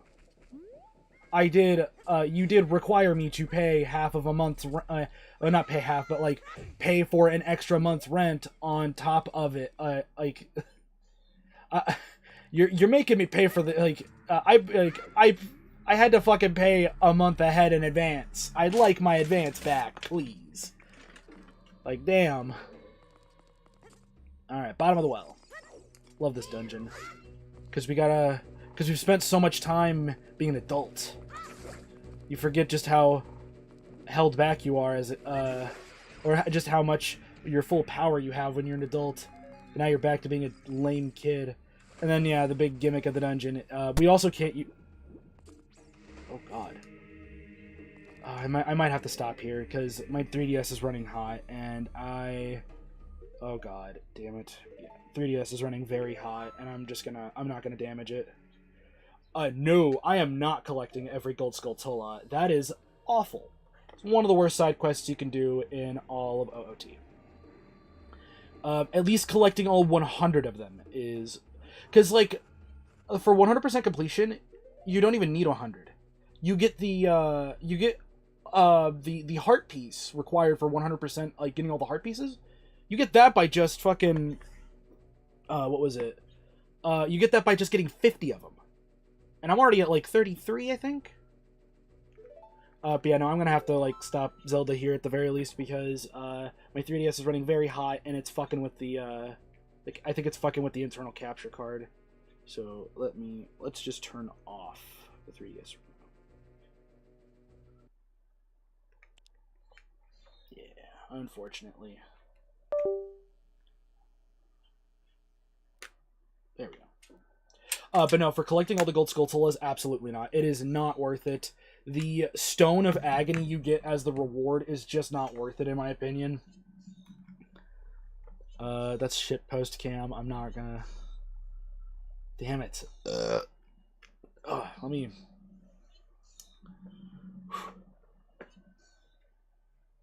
I'll just sit here and make it a just talking for a little bit. And just show the complete that is my sweaty ass face. I don't even know if I want to do that. Oh god. You know what though? I got to the bottom of the well. I beat the water temple, beat the fire temple. But like, I don't like doing this Gold Skulltula quests. It's not fun. Especially if you miss one and you have to just look at a list of all 100 tokens you missed. But no, it's really not. It's like the Stone of Agony is not worth it because it's one of those you get the item at the tail end of the fucking game when it's already useless. It's like when you get the double defense buff from one of the Great Fairies. You get that double defense buff right after you get the gold gauntlets, which are like locked behind Ganon's tower. So you basically only get double defense for like the last little itty bitty bit of the game. Like there's no extra like boss rush or super boss in OOT.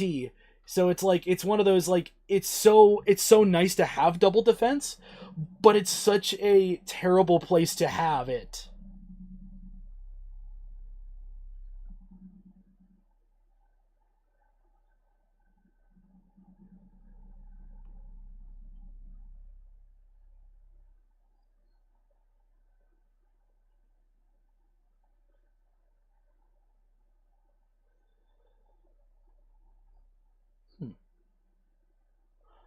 There's no point.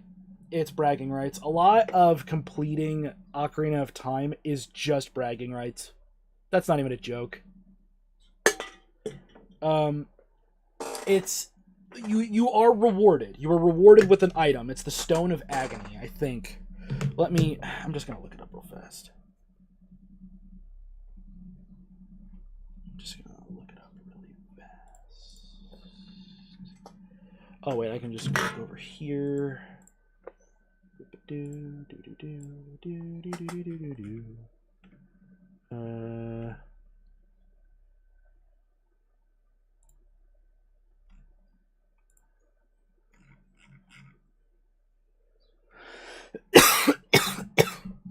Oh, sorry. Oh my god, I just looked it up. So, your ultimate prize for going out of your way for collecting 100 Gold Skulltula tokens is 200 rupees.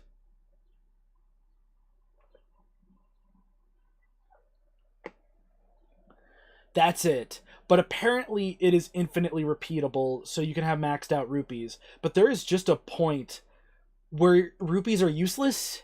In fact, it's... In my opinion, rupees become useless the moment you get out of Kakariko Forest.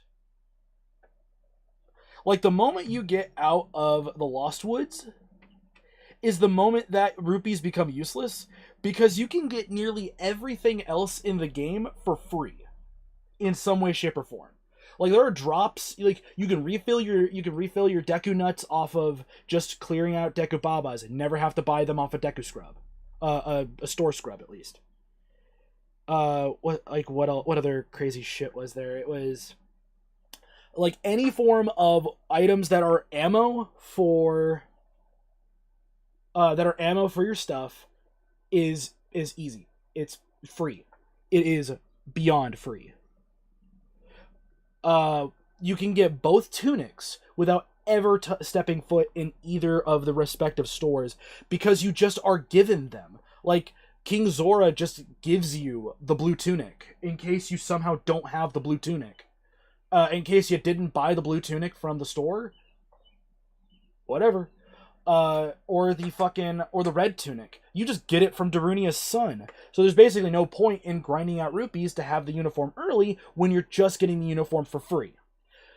There are several times in the game, the Hylian shield, it's like 80 rupees to have one. Or you can get it for 40 rupees if you do that trade quest with that guy. There's one for free sitting inside the fucking graveyard. So like I said, every important item you get for free. Meaning, having a source of near infinite rupees in Ocarina of Time is useless. No, it isn't. Okay. Beyond speedrunning, no. If you aren't speedrunning like me, technically no. The moment you have to buy the Deku Shield. No matter what. You have to get 40 rupees, you gotta buy the Deku Shield. That is the guaranteed one item you have to purchase. And I am technically wrong. Magic beans are also, you get one for free, but the rest you have to like buy them off Magic Bean Guy.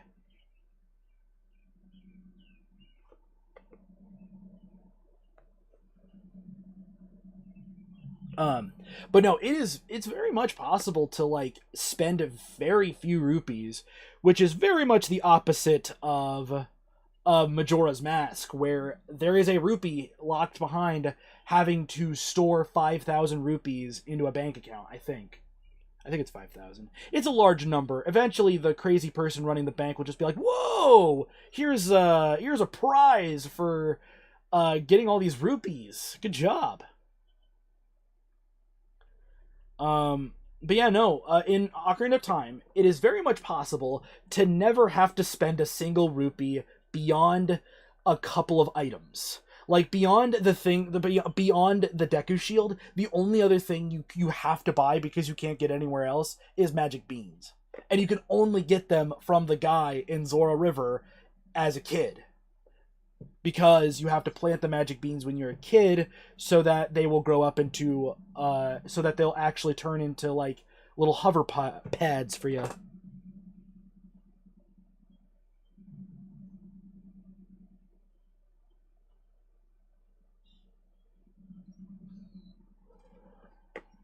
So yeah.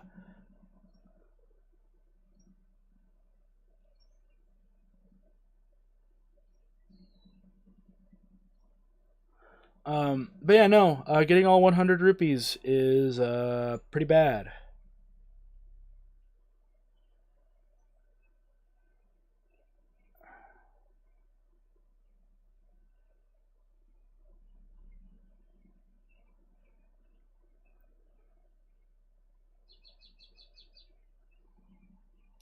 But no, the actual 100% completion for the quest is 50 rupees, because you get the Shard of Agony, which used to be the Stone of Agony. Because so the Stone of Agony, it looks like. Hold on a second. I'm just gonna show it because I've got no other footage going on at the moment, and I don't know if I want to do anything else besides just kind of chat for a little bit longer. Okay, here's.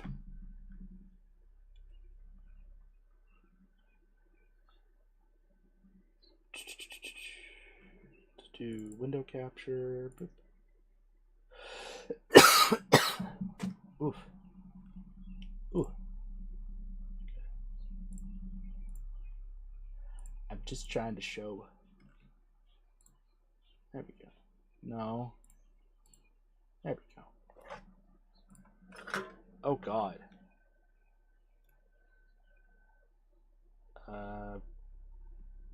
Hold on. What's the transform? Fit to screen. There we go. Yeah. And then we're just gonna control, and I said control, not. There we go. Hide that part. Professional streamer. Professional part-time streamer. Yeah. Okay. Professional here. We're only professionals here on this channel. But no, this is the Stone of Agony. And the Stone of Agony was unique because it is in the shape, in this version, in OOT, in the OG version, sorry, I'm hitting my mic. There we go. You had this, the Stone of Agony looks like the N64 Rumble Pack. And when you, oh God. When you put it into your N64 controller with the Stone of Agony, it would rumble, because what it would do is that it rumbles to tell you that there's a secret nearby. Whether that secret is a bombable, is usually just bombable holes. It's literally just like, here's a place you can bomb a hole to like go in and get a chest or shit like that. And in the 3DS version, you get the Shard of Agony, which just puts out a big notification blinker on the top right of your fucking screen. But no, in this case, what it would do if you're playing the N64 version was that it rumbled your controller when you were right next to a secret hole. Whether the secret hole, also the secret hole can contain like a cow that if you play Epona Song 2 will give you free milk.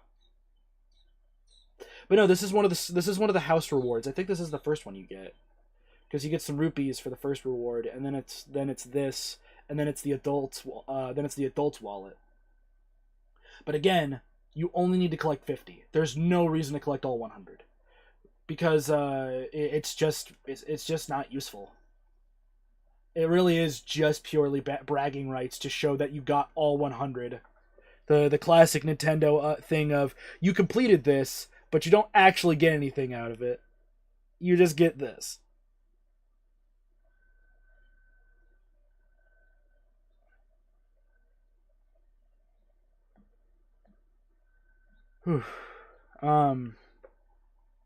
Yeah, so that's part of it. But no, I still think that Majora's Mask is much more satisfying to complete compared to this, because Gold Skulltulas are much better in OOT, or in Majora's and MM, than OOT, because holy shit, collecting these Gold Skulltulas is not fun, because there's a lot of them, and they're always clustered up too.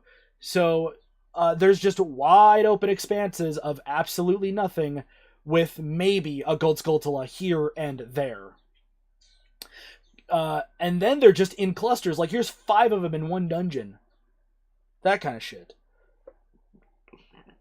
Well, the rewards. So what they did was they concentrated the Gold Skulltula hunting into. They made it into 2 houses in the Lost in Woodfall and in Great Bay. There's the wood house and the ocean house. The wood house is, you go in and they concentrate the Gold Skulltula hunting down to 30 of them per house, but you get them in such rapid succession that you basically have to clear out the entire thing in one go, in one cycle, which it should not take you one whole cycle to finish a Skulltula house. But the first house gets you a mask, the Mask of Truth, which helps you potentially cheat in the dog races and talk to stones, the mask of the Truth Stones, I think is what they're called. And then the Oceanside house gives you the adult's wallet. However, apparently, they fucked around with the rewards, and that you don't get. And that depending on what day you clear either one of those two houses can affect the fact that you get rewarded. My buddy Fonzie played Majora's Mask and did the Oceanside house and got it done. And it fucking gave him nothing because he cleared it before he cleared it on the third day. And if you clear a house like that on the third day, you don't get a reward. It's really fucking weird.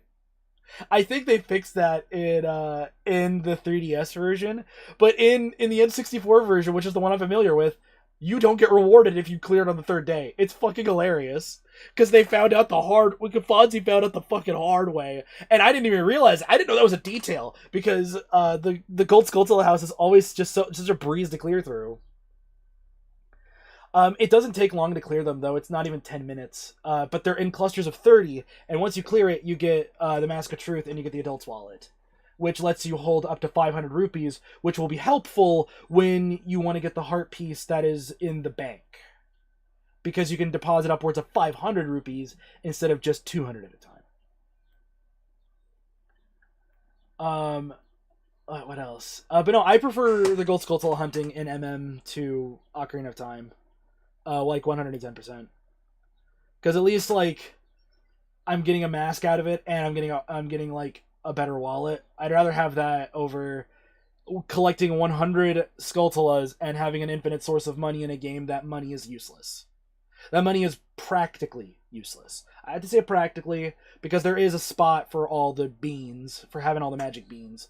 I just don't like doing the magic bean stuff because planting all of them is tedious because you have to travel all over Hyrule to put all of those fucking things in. What other thing that I like I said, I just prefer Majora's Mask over OOT as a game. I love Majora's Mask. I love 100%ing it. But I can easily say 100%ing Majora's Mask is the only thing that truly counts towards like a reward is getting all the masks.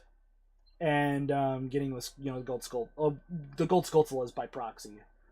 But getting all the masks is the true like completion, because having all 20 heart pieces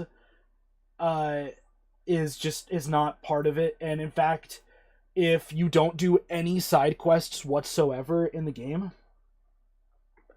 yeah, of course, there's a big reward you get. Unfortunately, it's one of those cool rewards. Just kind of wish that it wasn't just for this one bit. What happens is that you have to complete the games of these little weird masked children that all share the same model as the Happy Mask Salesman.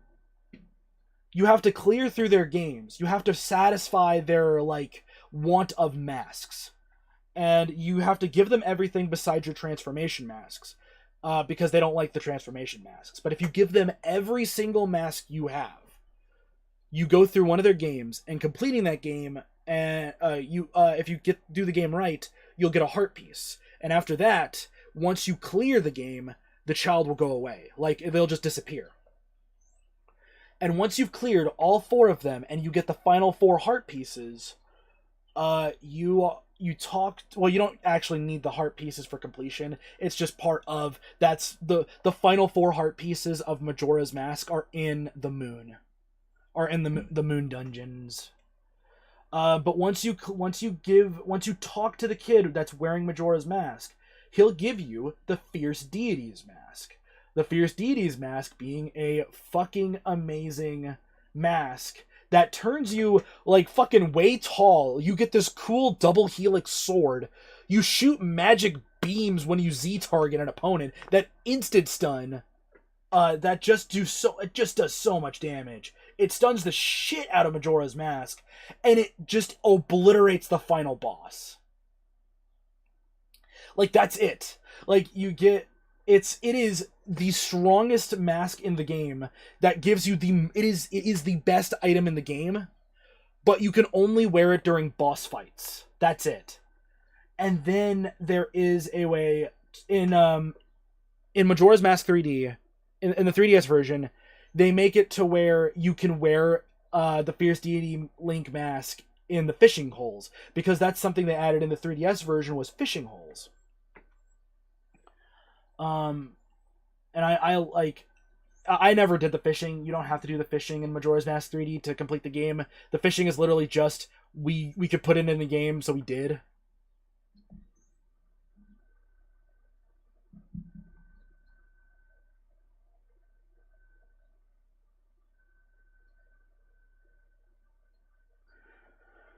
But yeah, no, it is a very good item, but it can only be used during boss fights. And it's also made a little more limited by the 3D version because of how the twin mold fight works. It doesn't you still have to use the Giant's Mask to beat them, and it's still the worst part of the fucking game is that boss fight. Twin mold is the worst part of the 3D version. I hate how twin mold plays.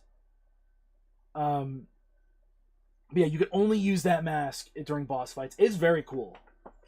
But it just shreds the boss. It's not even like a contest of like you win the game once you have the Fierce Deity's mask, which you already won the game anyways if you've been fucking completing it up to that point.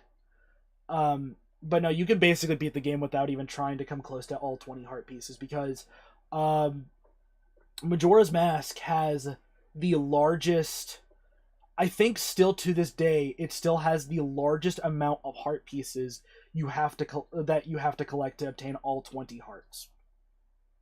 Because with how many dungeons are in other Zelda games, there's not a lot to like do. There's not a lot like in like heart piece wise that you can get besides getting the containers from each boss, meaning you can just end the game with 7 hearts, never touching a single fucking side quest in the game. So there are 54 heart pieces you have to collect, and yeah, 54 is a lot. It is the most most amount of heart pieces specifically. There are 54 heart pieces to get yourself to 20 hearts. And the last 4 of those containers are in the final dungeon, are in the final set of dungeons. And they're not even dungeons, they're just trials. The moon is technically a dungeon, but it's not like an actual dungeon. You just run across this bizarre looking field. You just run across this field and you just feed masks into these children. So basically, you can just not do any of the kids' trials and just go straight to fighting Majora's Mask. You don't have to fight the kids. Just say fuck it to them. But it's recommended, obviously, for completion that you want to clear their trials. I don't even think there's actually... I don't know if there's an actual, like, detail in the game. I don't know if, yeah, the trials they're not like crazy. It's just like they have a specific set of yeah, it's fairly difficult, mostly because of how limited on resources you're working with. If you're going for a straight shot through the game, it's fairly difficult because of the fact that you are very limited on resources. And he hits very hard, and he does weird things.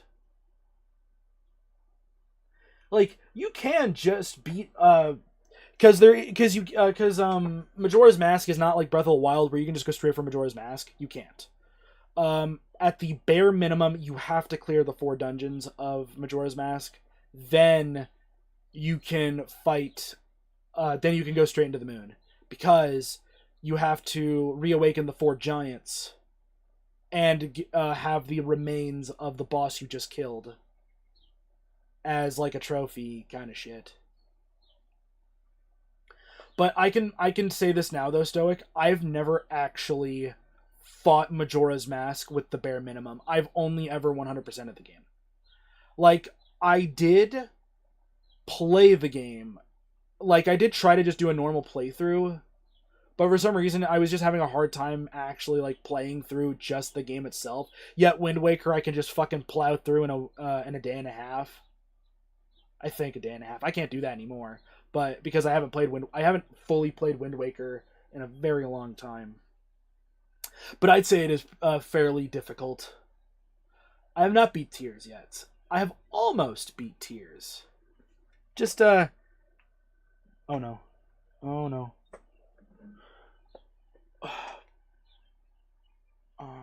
Crap, sorry.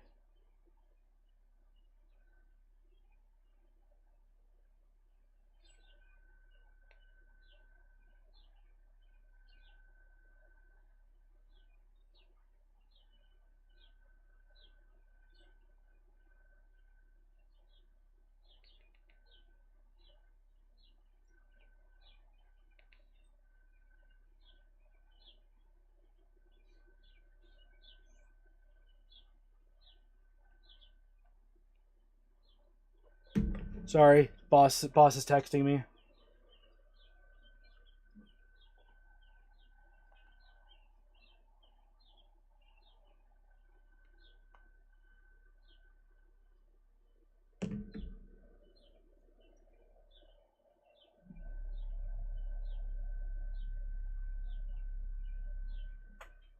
Damn it. Just tiring. It's really hot. I'm just working in a hot kitchen all day, and I'm just gonna get yeah, boss battle. No, she's just texting me because I once again, there's a fucking specific thing that I easily forget to do every time, and it's 100% my fault that I don't remember to do it. I have to like clear. Basically, I have to clear out times on a tablet. That's it. That's all I have to do. I have to just clear off like temperatures and times off the tablet. And that's it. But for some bizarre reason I keep forgetting to do it. I don't know why. Like for some reason I don't know. I just don't know. It like I get so like worked up, I guess, from being in work, or I'm just so easily distracted by having to clear through work and stuff. Um, then I forget to clear out times and stuff. I forget to clear off all the temps and stuff that I take because I have to take temperatures when I open in the morning. But I've been on a long string in the last. It's you'd think, but we keep getting yelled at every time I don't do it. Like my manager, my GM gets yelled at every single time it happens. Single time when I don't clear out those times, we get yelled at for it because the higher ups keep thinking we're not just getting the temps done, and it's like we are getting like the temps are done. I just keep forgetting to fill out the times on the temps, and so they stay on the tablet, and it never gets put into the system that it was done. And it's like I keep forgetting to do the extra part of just filling it out, hit done, and I'm done.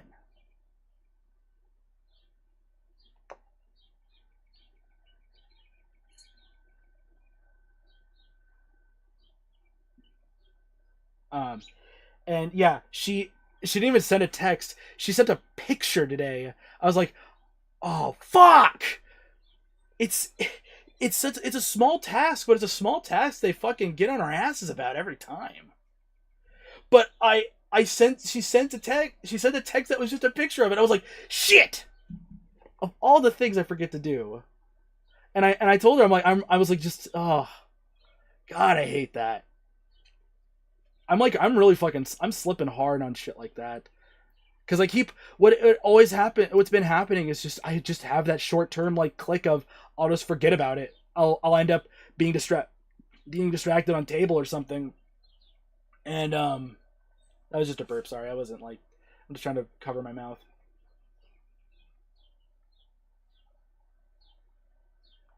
But I keep forgetting before I because what I'm supposed to also do is before I leave, I check. I'm supposed to also check the tablet just to double check myself. And I was like, oh no, oh please, please, please.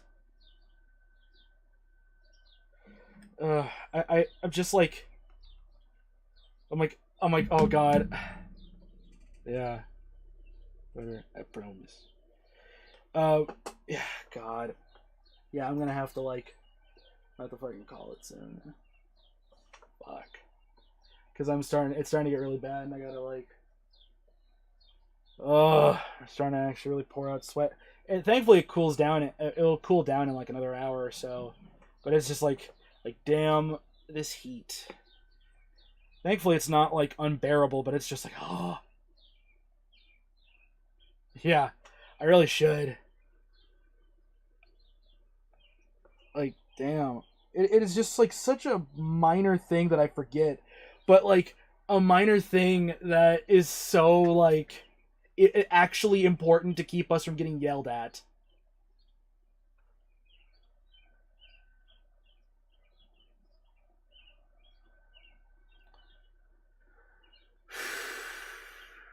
God.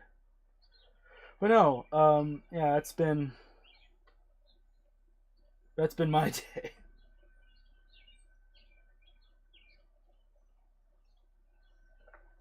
But no, that's actually. Well, the problem is that, like, sticky notes don't stay around at work. They disappear very quickly. You can put a sticky note up all you want. It's gonna be gone by the end of at the end of your shift. Whether you threw it away or it got blown away by a magical fucking breeze. Like, that sticky note will disappear very quickly.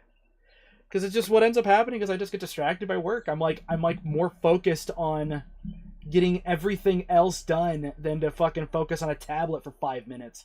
It's not even like a long task. It's an easy task. Or at least it's easy when I'm not having to do changeover and changing over to lunchtime and fucking what was it? And getting distracted because there are 40 customers, all of them wanting breakfast right at fucking 10:15. So I'm having to transition the entire grill over to fucking lunch. And then also having to still make breakfast while also still having to temp food for lunch. Oh, that's not a bad idea either. I should do that for my phone. In fact, let's do that now. You know what? We're going to do that live on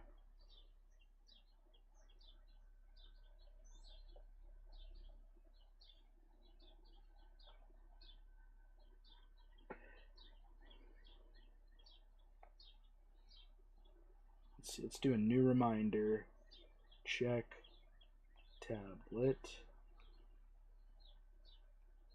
Actually, here, hold on. Check tablet. So, Christina won't yell at you. There we go.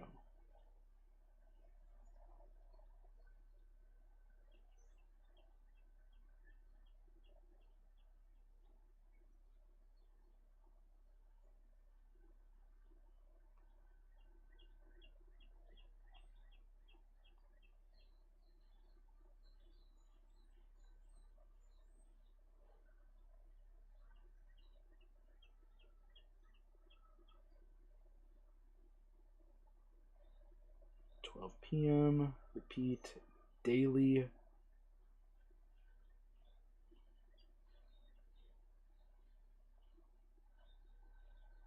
Yeah. There we go. I set it myself for noon. Because I'm usually there until at least noon or 1 o'clock. I'm there until 10 on Friday, I think. But yeah, so there we go. Got that done. Perfect. Oh, sorry. Ugh. Now the heat and allergies are starting to fucking, like, all flare up all at once.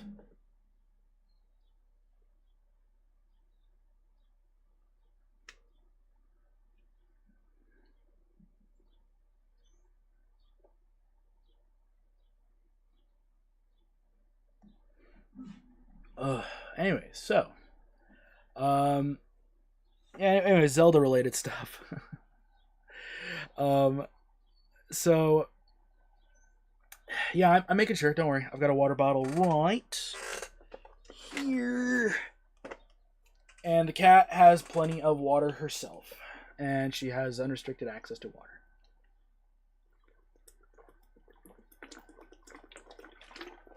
Ooh. Hate the taste of that brand of water, but you know what? Whatever. Yeah, so yeah, Zelda completion. It is rare for me to ever want to complete a Zelda game. Even fucking oh god, Tears and Breath. I will never complete those games. I want to so badly, but man, I do not have the fucking what's the word? I do not have the patience to want to complete Zelda games. Like some of them I might eventually do that. Like what is it? Like fucking like Minish Cap, like the portable stuff should be easy to complete. Or you know, one day 100%ing Link to the Past. I've never done that. Um But in most Zelda games, there really isn't like a reward for completing the game because getting all 20 heart pieces is just to show off. Because in most games cases, unless you're like you make it hard yourself, all you're doing is just inflating your HP, and it usually doesn't like count as 100% completion by getting all 20 heart pieces. That's usually just for the status of I did 100% a Zelda game. Like I said with Majora's Mask and 54 heart containers to get all 20 hearts. Because that is 13 hearts you have to make. Not 13. Yeah, it's 13, sorry. That is 13 hearts you have to, like, get. And weirdly enough, Twilight Princess still has less heart pieces, despite them making it 5 per heart container.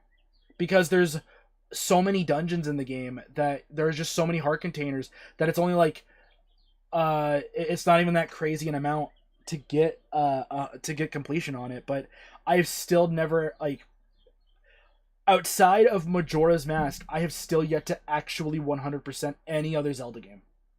It's so weird. And I don't know why I can just casually 100% Majora's Mask,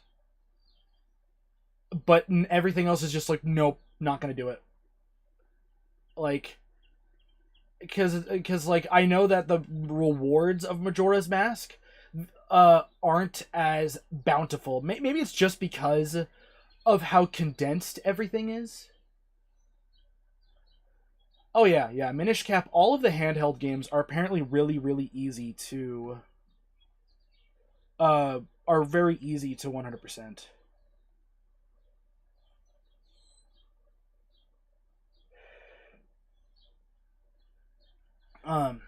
Like, because those games just aren't long, and a lot of the activities are usually very condensed, so you can pretty easily like get all the heart pieces and shit for those games. And when I mean portable, I obviously mean like Link's Awakening, Minish Cap, Oracle of Seasons and Ages, and Link's Awakening DX, which is not much which isn't different from Link's Awakening at all, besides the color dungeon, which is still one of the most interesting dungeons in Zelda history.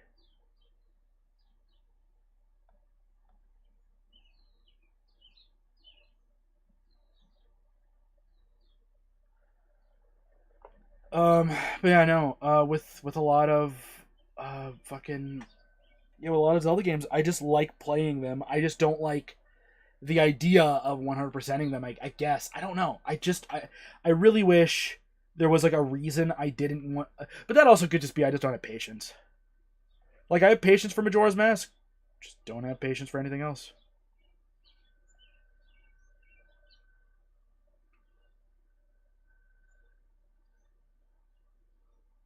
What else? But then again, my list of games of actual 100% completion is not very large. Fuck. In fact, it's not, like I said, I don't have a very long list of games. Like I only have a definitive list because of the idea of platinum trophies, and I have 6 platinum trophies to my name. In fact, yeah, Kingdom Hearts 2 I think is the only other game that is on the same level of Majora's Mask to me of I can casually 100% this game and never have to like think about it. Because I'm just playing Kingdom Hearts 2. There's no like there's no having to do I don't have to do anything else. I'm just playing Kingdom Hearts 2 like on crit mode and all that fun stuff. The usual thing. And then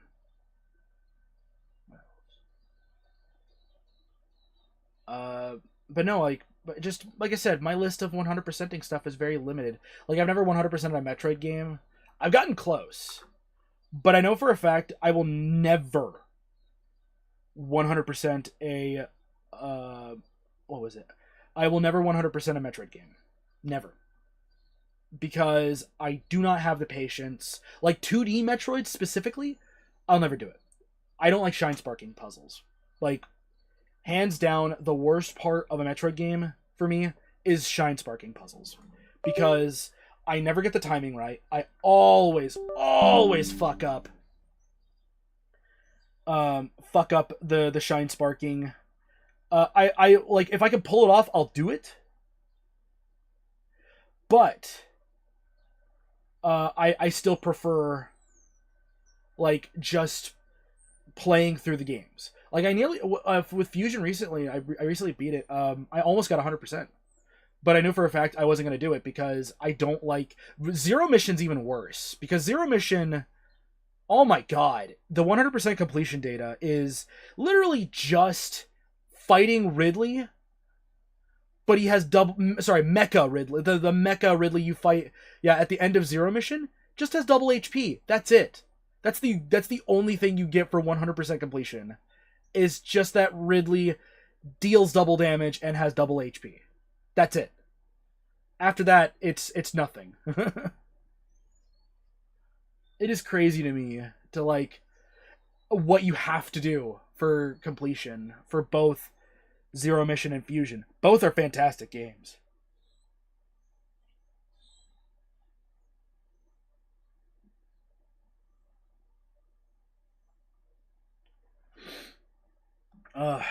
However, Fusion does have a couple of nice little Easter eggs and details that if you are able to do like sequence breaks in the game.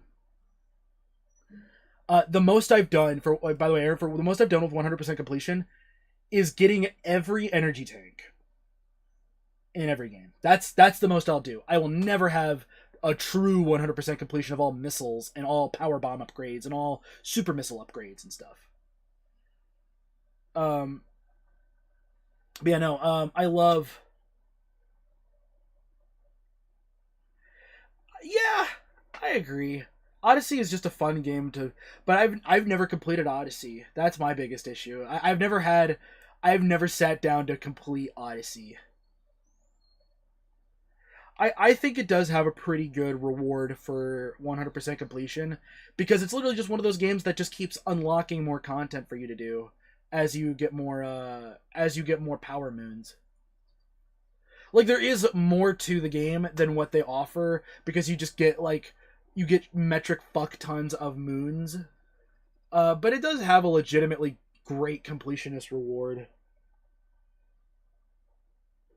But no, I did not complete Odyssey. I got very far, but I was just like, I just got tired of doing it because it is such a tedious grind. Like, it's it is fun. It still plays very well, but damn. Do I miss anything else than this? Ugh. Hold on a sec, sorry. Man. God, I hate this time of year. Yeah, so what other Kingdom Hearts 2 doesn't have like a completionist thing. It does. Actually, I'm lying. I am fucking lying out my goddamn ass. Kingdom Hearts 2 very much has a completionist thing, but it's not really anything. It's, you get the gold crown and you have a trophy that says you beat all of the... Yeah, I know. I realize what I'm saying. I'm fucking talking out of my ass. But it has... yeah, the post-game... Like, the crowns are it, But but like that post game is such a fucking like there is extra content. I'm hoping. I don't know what extra content they could add though, because I mean I think Paper Mario is jam packed with content to begin with. Maybe a boss rush mode or a hard mode to every boss, like what they did with the RPG remake. That was fucking cool. I liked that. I love that I said, oh yeah, I don't actually know if there's a completion thing. I got the fucking platinum trophy for Kingdom Hearts 2, god damn it. God. I don't know why I forgot that one of my favorite games of all time has, like, a completion. But I don't know. I just don't, like, because all the... Train break!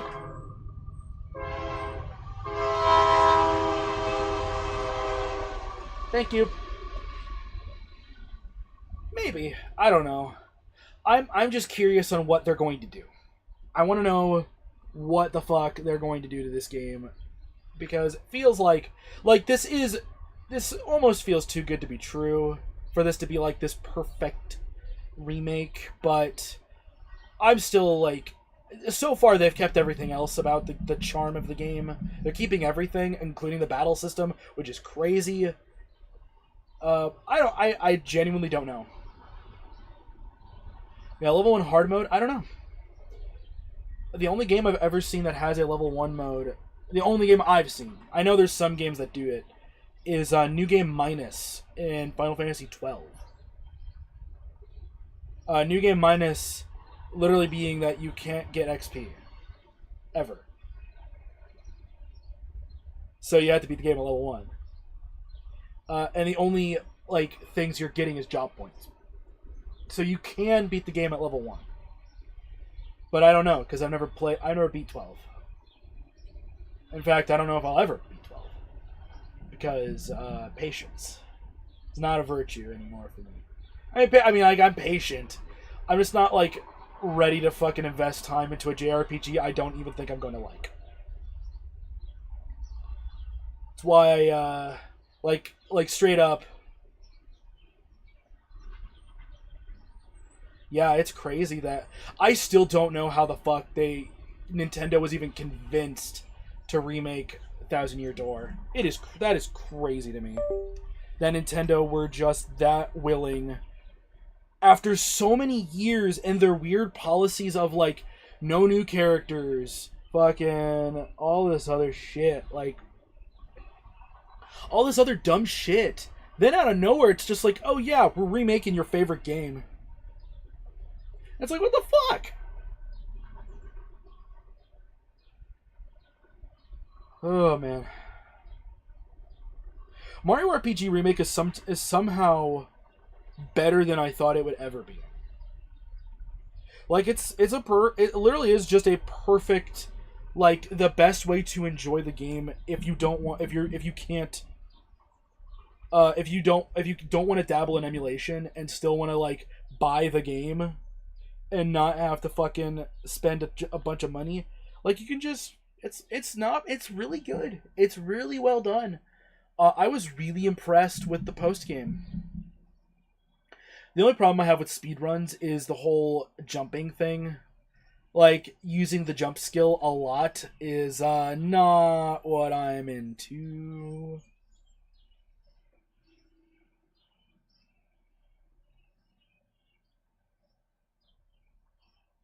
It's very good. I like it. I like it a lot.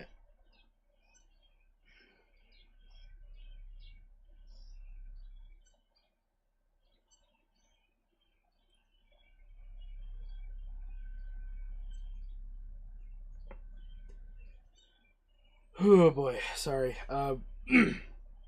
Text. Um, yeah, but no, the Paper Mario remake, very good. I liked it a lot. I liked the Super Boss rematches a lot.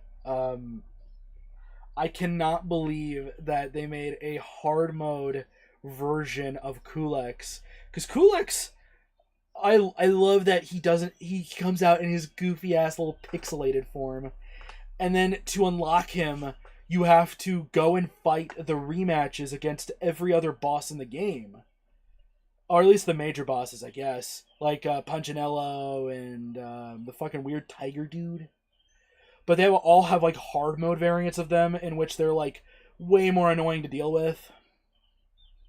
One of them I don't like. I straight up, there was one I hated, was the Punchinello rematch because of the whole bomb thing of you have to get a perfect time to hit on the bomb to make it flip back around to hit Punchinello. Because Punchinello is immune to everything besides his bombs.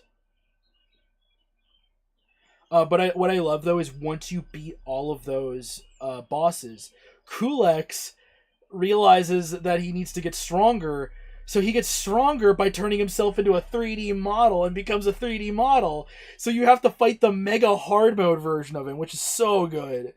So good.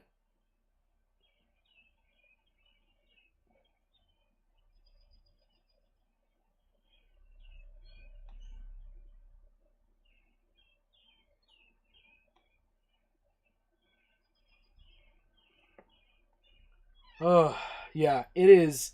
It is such a great remake of the fight. It is so fucking crazy.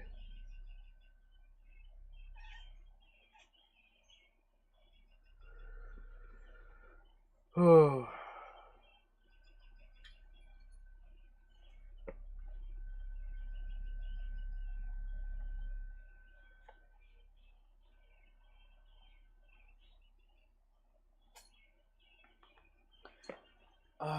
What other cool shit was about that remake though? I think, but unfortunately, the ultimate end game thing after you've beat 3D Kulex, the very unfortunate part is that even with all of that, that's it. Once you beat him, that's all you. That's it. That's all that's left. Like, unfortunately, Kulex is the true done with the game. Like, once you fight and beat Kulex, that's it. You're done. Like, the game is done. There's nothing else you can do. You have literally beat the ultimate challenge. There is nothing left for you to do. Like, it is purely just bragging rights at... Where's my kitty cat? Lizzie Bear? Oh, there you are. Okay. Eating her food. And, oh, God.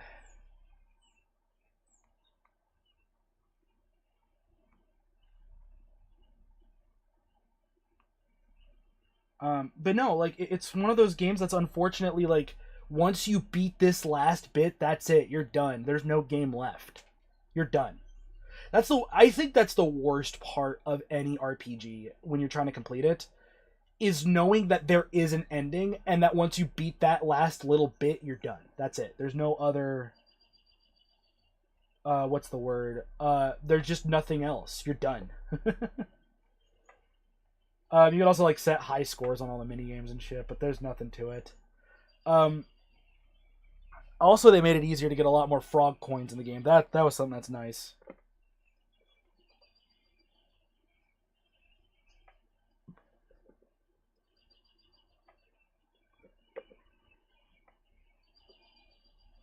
What other great remake has come out? I know someday there's a few games I really still just want to play through and just get like fucking finally plow through them and just enjoy them. Because I did that for Yakuza 7, but I haven't had that same spark to want to complete a game since Yakuza 7. Or like an RPG wise, because I end up just hopping between RPGs. Like I'll just be like, oh, I'm enjoying Final Fantasy VI a lot. It's a great game.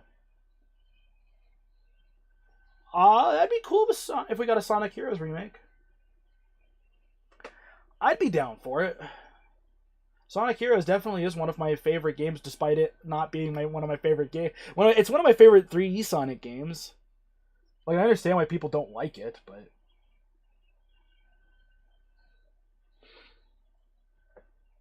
it'd be cool to get one.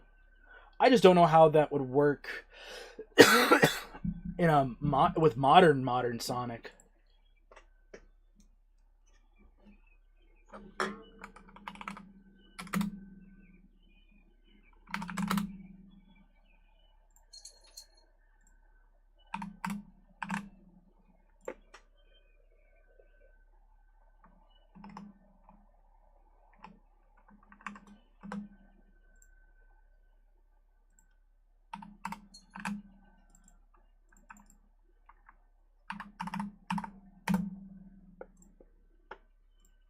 There we go. All right. Anyways, the Stone of Agony. Now, I don't really have a favorite Sonic game in all seriousness. Like, I've played a lot of them, and I don't really have like high opinions on a lot of them. Like, besides Generations is my favorite. I get why people not everybody likes it. But man, I loved Generations. That was so fucking good. That was so good.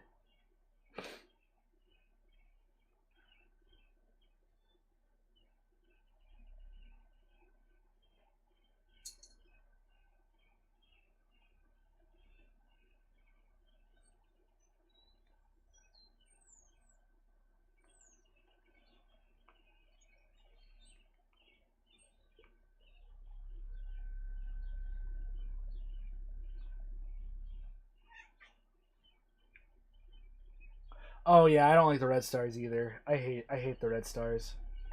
You kitty? Tripping at me? Oh, did you see a little bug?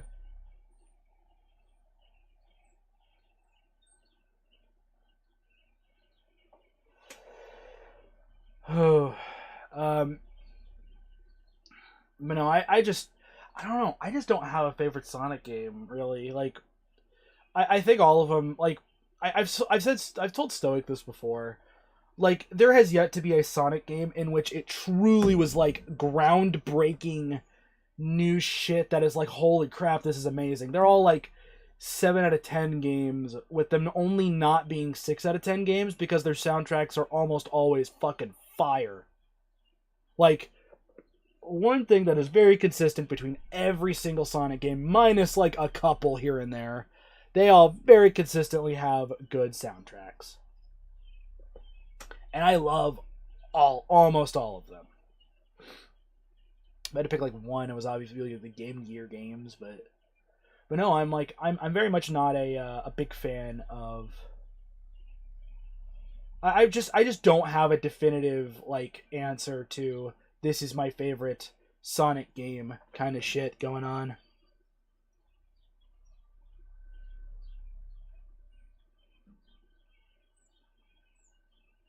Oh, sorry, I'm like having to prep for fucking coughing at this point because I'm just like, ooh, I'm gonna cough. What am I gonna do? What am I gonna do?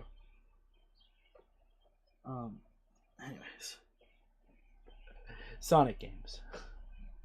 All right. What other topics do I want to catch up on? Do I want to talk about? Um,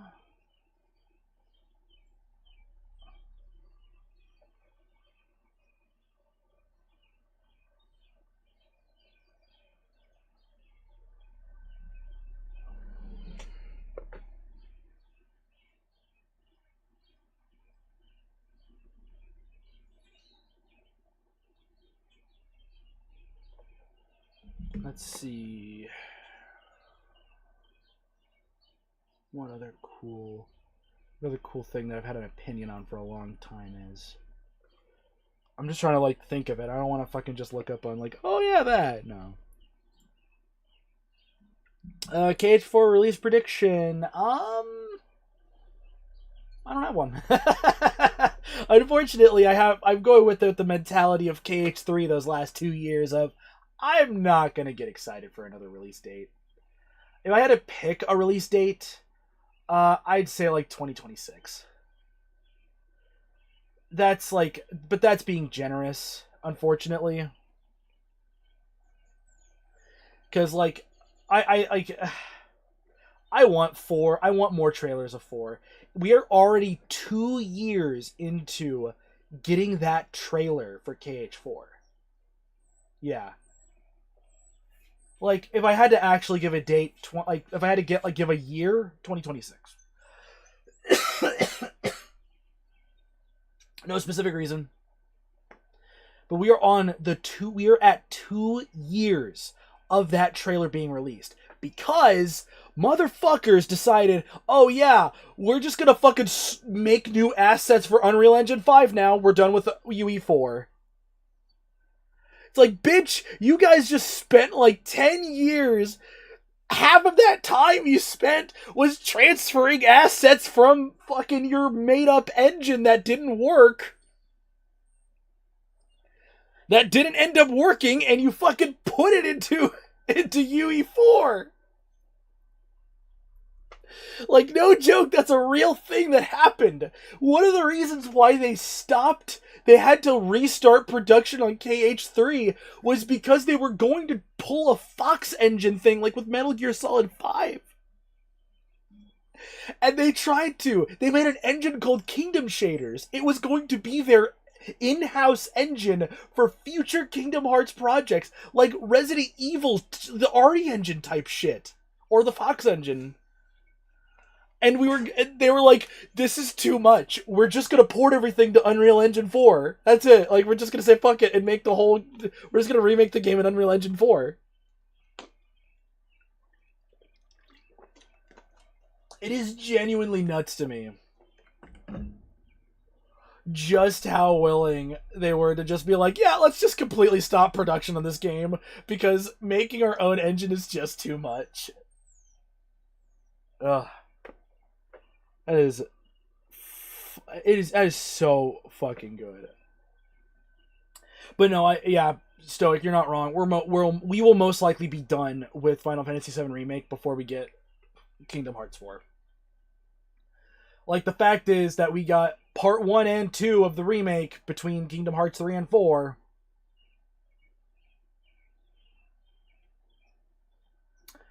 Yep, and unfortunately, we're probably never going to get a Steam release of Kingdom Hearts 4. 3. Which makes me sad, but you know what? I was able to get all the collections for relatively cheap on the Epic Store during a Christmas sale. And I was like, you know what? They're never coming to Steam. I'm not holding my fucking breath. I'll just get it all on Epic. And I haven't looked back since. Actually, that's a semi-lie. I did actually, I purchased one of the collections. I purchased the 1.5, 2.5 collection on sale. Then I picked up 3 on a separate sale later that year. That's what happened. And now I have like 200 hours, I think. Let me look. I have a lot of hours put into the 1.5, 2.5 collection. Yeah, I don't know why they didn't do this for 7 Remake and Strangers of Paradise. I don't know. Oh, Jesus Christ. No, I'm not getting Star Wars Outlaws. I'm not interested. Yeah, no, they charge... Yeah, that's why... the only game of those collections that is reasonable, and I have to put 15 quotations around... Let's scoot over a little bit. Reasonable. I have to put 15 quotations around reasonable. Is Kingdom Hearts 3. Because Kingdom Hearts 3 is $60. But it also comes with the Remind DLC. Which, it by itself is a $30 DLC. But you get it as part of the collection. So you are still overpaying because by this point you can get Kingdom Hearts 3 for $20 on sale. So you're still overpaying by just logic of you can get 3 cheaper on console than you can get it on Steam on PC. And what's worse than that, though, Stoic, is the fact that they separated the collections. Like, it's not just that it's bad that we only got... It's not only bad that all the collections are going to basically remain an Epic exclusive, but because they separated the collections again. Like what they did before with the PS4 versions of the story so far. Oh, that's a very good question, Aaron. I'll look. Let me look real fast. Let me look at some statistics. So, Kingdom Hearts, the HD collection, I have on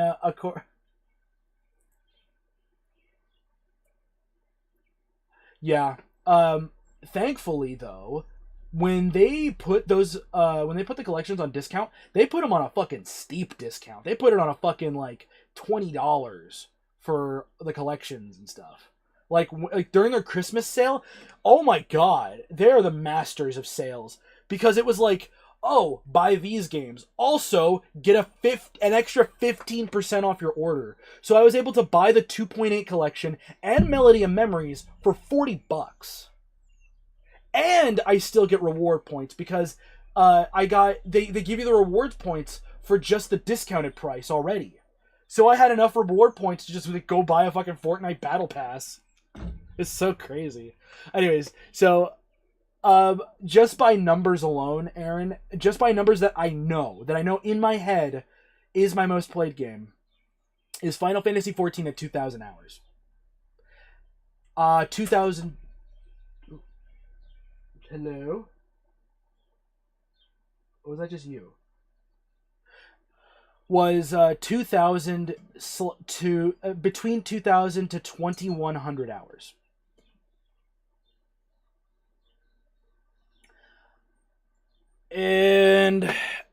But that's just on that's like one game. My most played game on Steam is Borderlands 2 at 515 hours. However, Destiny 2 is almost not some of them, all of them were fucked on release. Oh god, 2,300 hours in Tekken 7. That's oh god. By the way, my next played game, my next most played game is Destiny 2 at 505 hours. Yeah. But yeah, Borderlands 2 is at 515, Destiny 2 at 505. In fact, let's sort. Wait, no.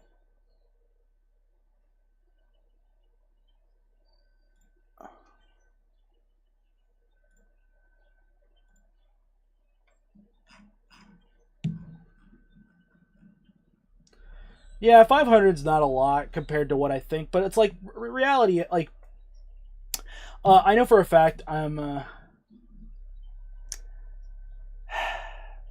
Stoic. I didn't want to be excited. I was so ready to just say this is stupid. Final Shape is gonna be garbage, and then you start seeing the new stuff. Like how we got new supers, and we get the prismatic subclass. 50-50. Sometimes it's strong, sometimes they fire their entire community team because they're fucking liquidating everything. I think it is. I think it still has a pretty fairly active base of people that still play it. I know people that religiously fucking play Destiny 2. It's pretty crazy, the extremes that people go. But I saw the new supers. Then I saw the fucking the hoverboard was unfortunately Guardian Games only, and I missed out on it because I wasn't playing Destiny 2 at the time. But then we got the prismatic class, and the prismatic class has cool shit like, oh hey, you can just do other people, other subclass abilities, mix them together. Also, exotics can have the exotic ability of other classes' exotics, like just giving a warlock fucking what were the hands called? These like cool exotic gloves that increase your melee damage when you're surrounded. Syntheseps. They fucking give him this Syntheseps ability. Shit like that. It is so fucking crazy. It's so crazy, the shit that they're adding in for the Final Shape. Because it's pretty clear that this is like the end. We're done. Like, game over, man. We're finally fucking finishing this up because we're probably gonna get fucking liquidated and just fucking dismantled as soon as Sony is like done with us. Like the little whores that we are.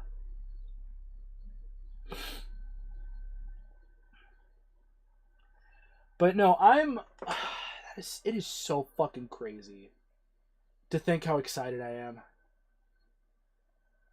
Yeah, they have to go all out. There's no fucking like excuse for it at this point. Yeah. Unfortunately, like I have this bad feeling that Destiny 3 is going to be a thing.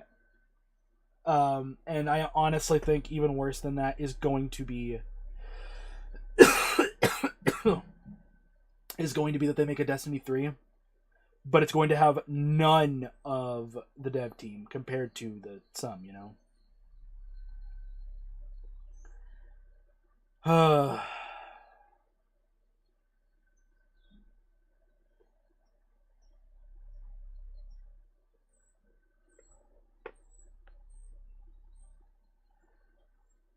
What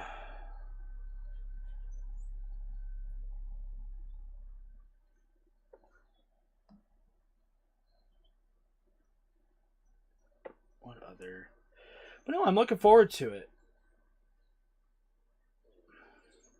I genuinely don't know why they did the numbered thing to begin with. I think my theory is that when they made Destiny 1, they were going to keep it as Destiny 1. But I think there's some kind of exclusivity deal that happened that did not allow them to port the game to PC. Or something. It has to be something. There's no way that they would have just made a numerical game just cuz. You know what? Let's Google that. Destiny. Oh, hold on. Why did they make that? Why did they make Dumbledore gay? What the fuck? Why did they make Destiny 2? What was the point?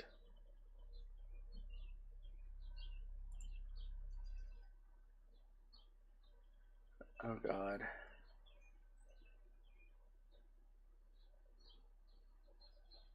Oh, I guess it's a contracting thing?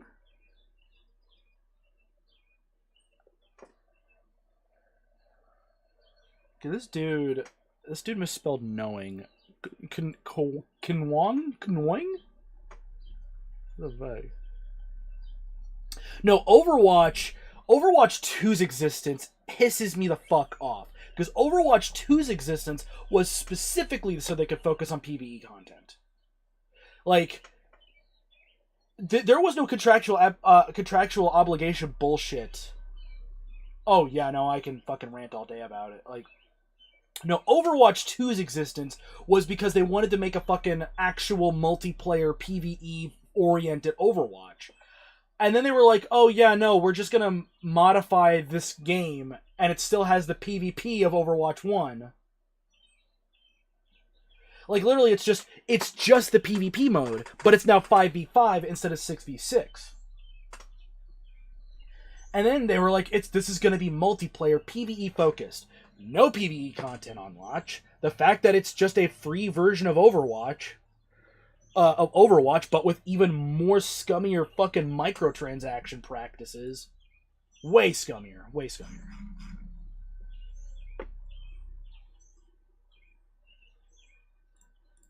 Oh my god, it is so angering.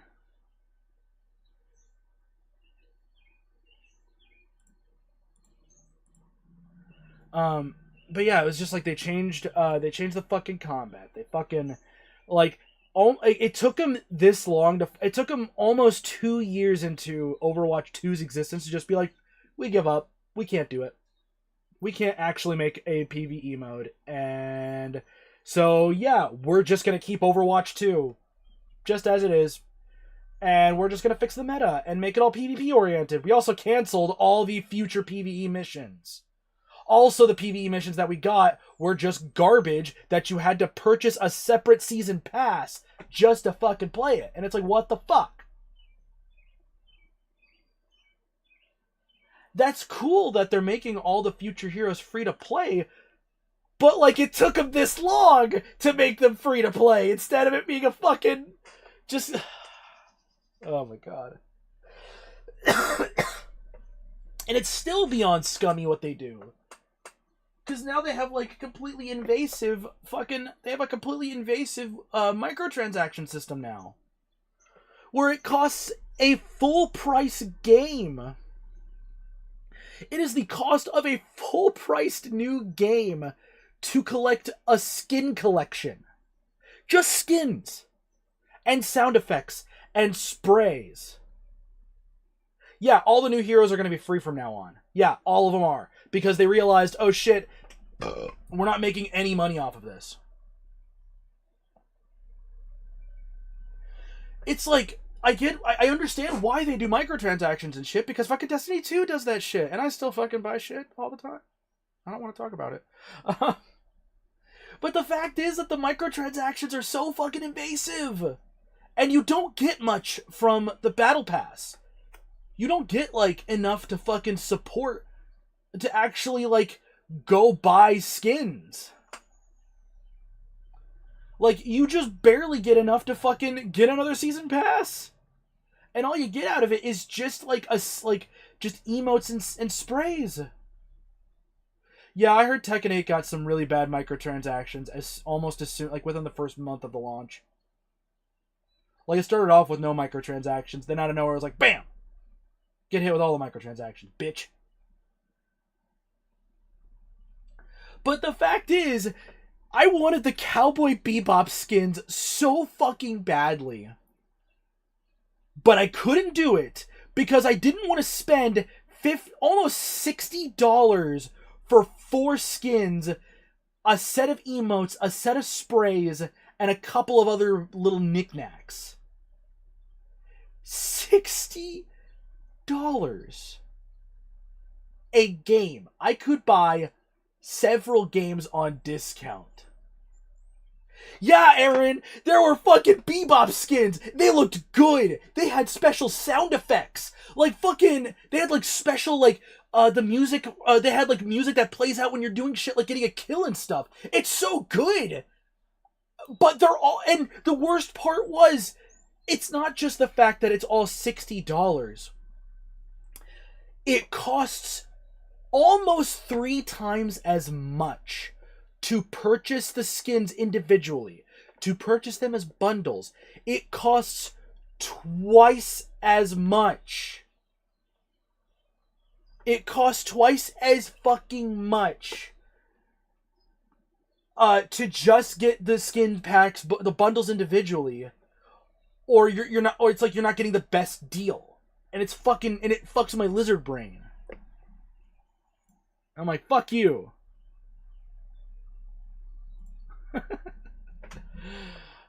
But no, Destiny 2, I will also say, I love Destiny 2. I'm just gonna say, I'll come out and say this, I love Destiny 2. I think it's a fantastic game, and I genuinely think that the game plays well, feels good to play. Just, it's so good. It is so fucking good to play. But man, fuck Bungie, and fuck how they do anything with money related to this game. And this is all Bungie's idea. This is not a Sony encouraged this, or this wasn't an Activision encouraged this. They were doing this shit while they were owned, and then not owned by anybody, and then owned by somebody again. Like, oh my god, like, let me fucking... So not only do they tote this game as free-to-play, it is not free-to-play. It is so not free-to-play. It still costs money.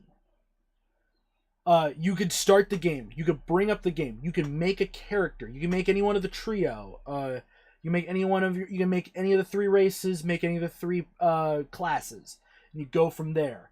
Then you get your subclasses ready, you get the armor sets to let all the good stuff.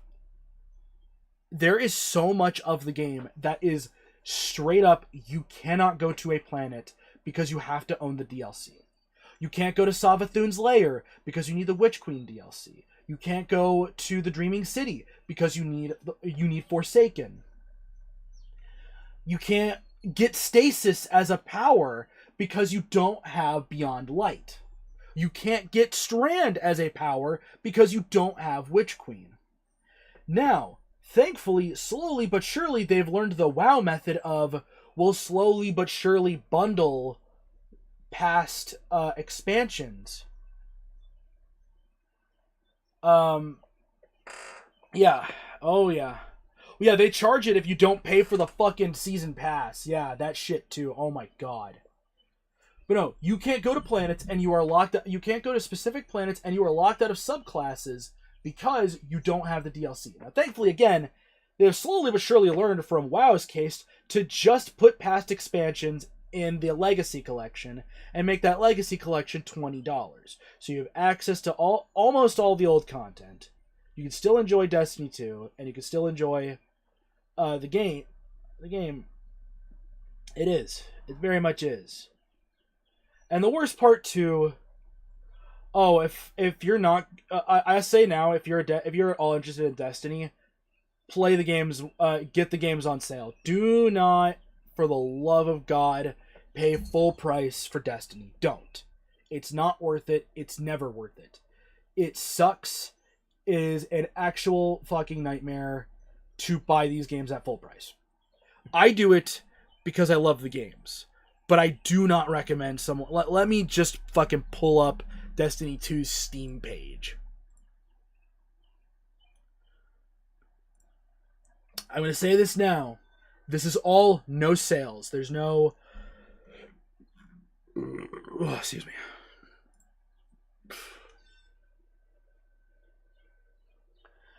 Now, other websites have what is known as the Legacy Collection.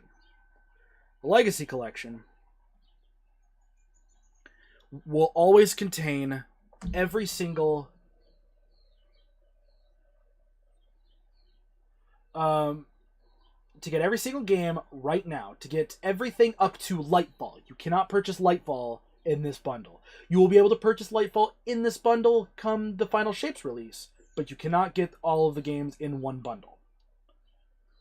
You can get everything from Forsaken to the Witch Queen.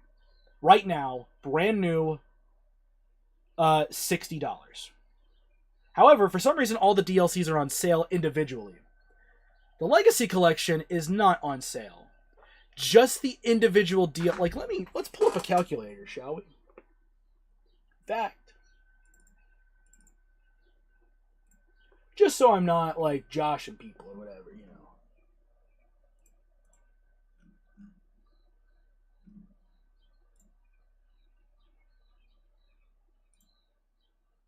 Whoops.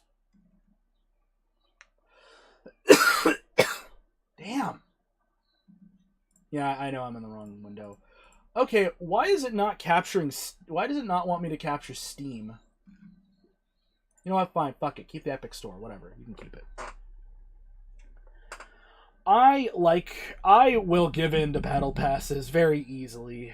Fortnite is one of the only cases that I can genuinely defend the battle pass because they give you just enough V-Bucks.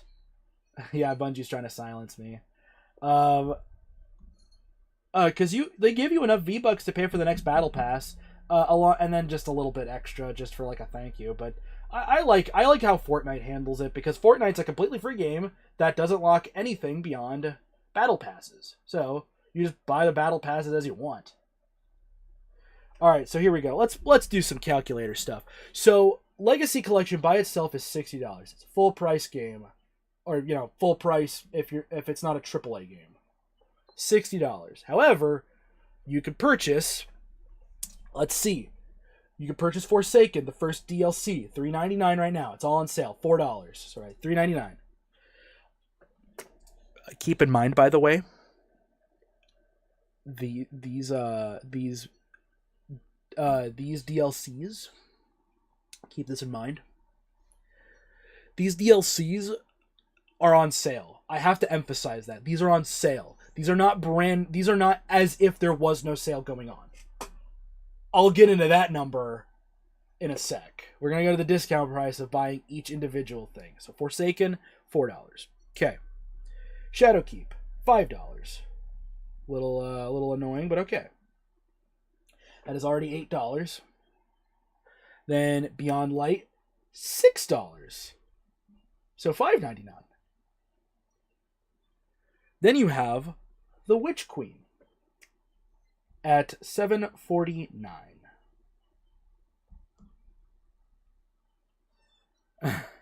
And then Lightfall, the current expansion, is on sale for $16.49. $16.50. I just like rounding up.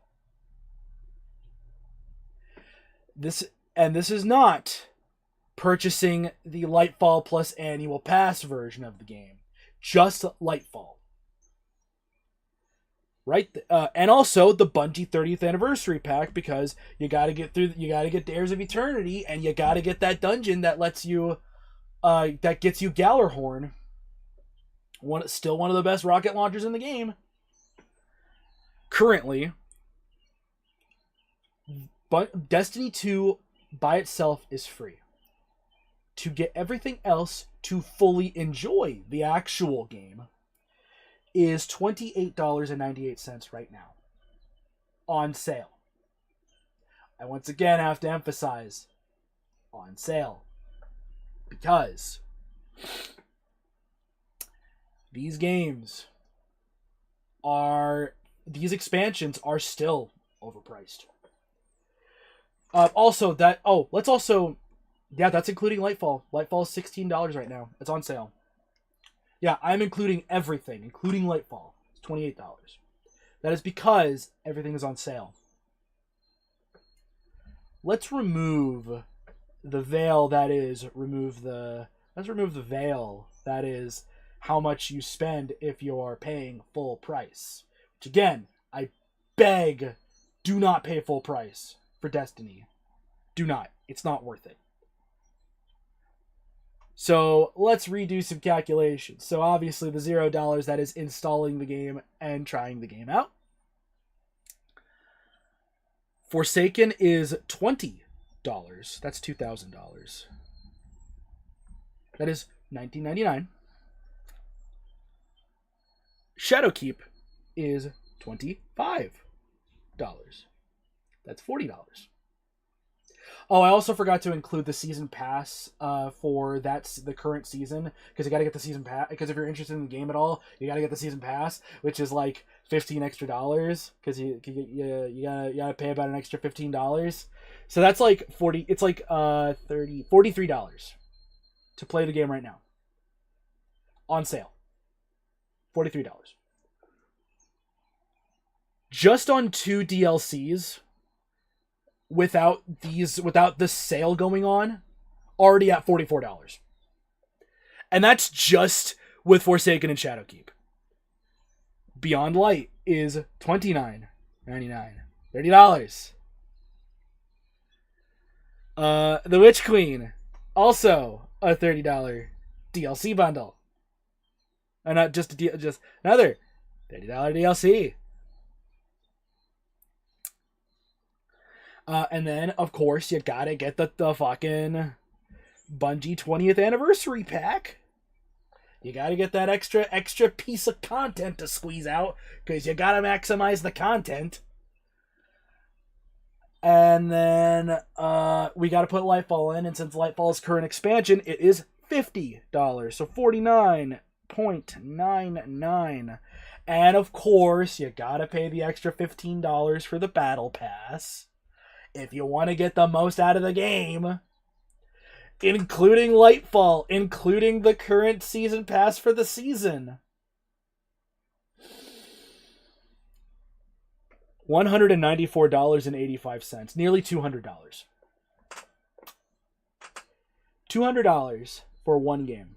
And that is if, again, I have to emphasize, that is if you are not purchasing the Legacy Pack and you are just purchasing these DLCs individually. The reality is, that is if you are just crazy enough to just say, fuck it, buy the individual DLCs. Because the Legacy Collection, which contains... Okay, it does contain which... The light and dark ready themselves. Shut up, Savathun. Or, no, it's not Savathun. Yeah. So, the Witch Queen, Beyond Light, and Shadowkeep. That's what that Legacy Collection has. That's $60. That is a full price game to get those 3 expansions.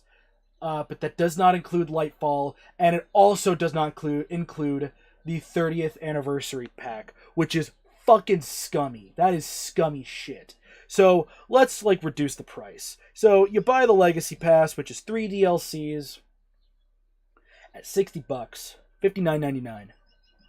And then you add in Lightfall at $49. And then you add Battle Pass, $15. That just removed $70. That's $109 for for just to own all of Destiny 2.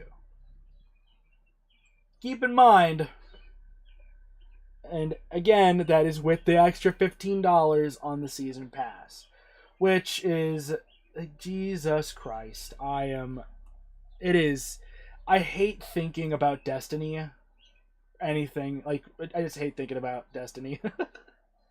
I hate thinking about the the scummy as fuck monetization of Destiny 2. Especially with the bordering on invasive Eververse store. I only say it's only borderline invasive because the messages they give you to be like, pre-purchase the final shape, pre-purchase this, do that, are a one-time thing. After that, the only reason the store tab ever glows is when you get a Eververse engram, which always contains a random shader or vehicle or whatever odds and end, like accessory.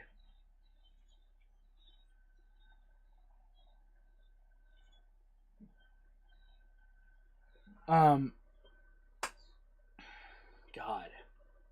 Yeah, I know. I love Destiny 2 to death, but I fucking, and like the Eververse store is just so overpriced.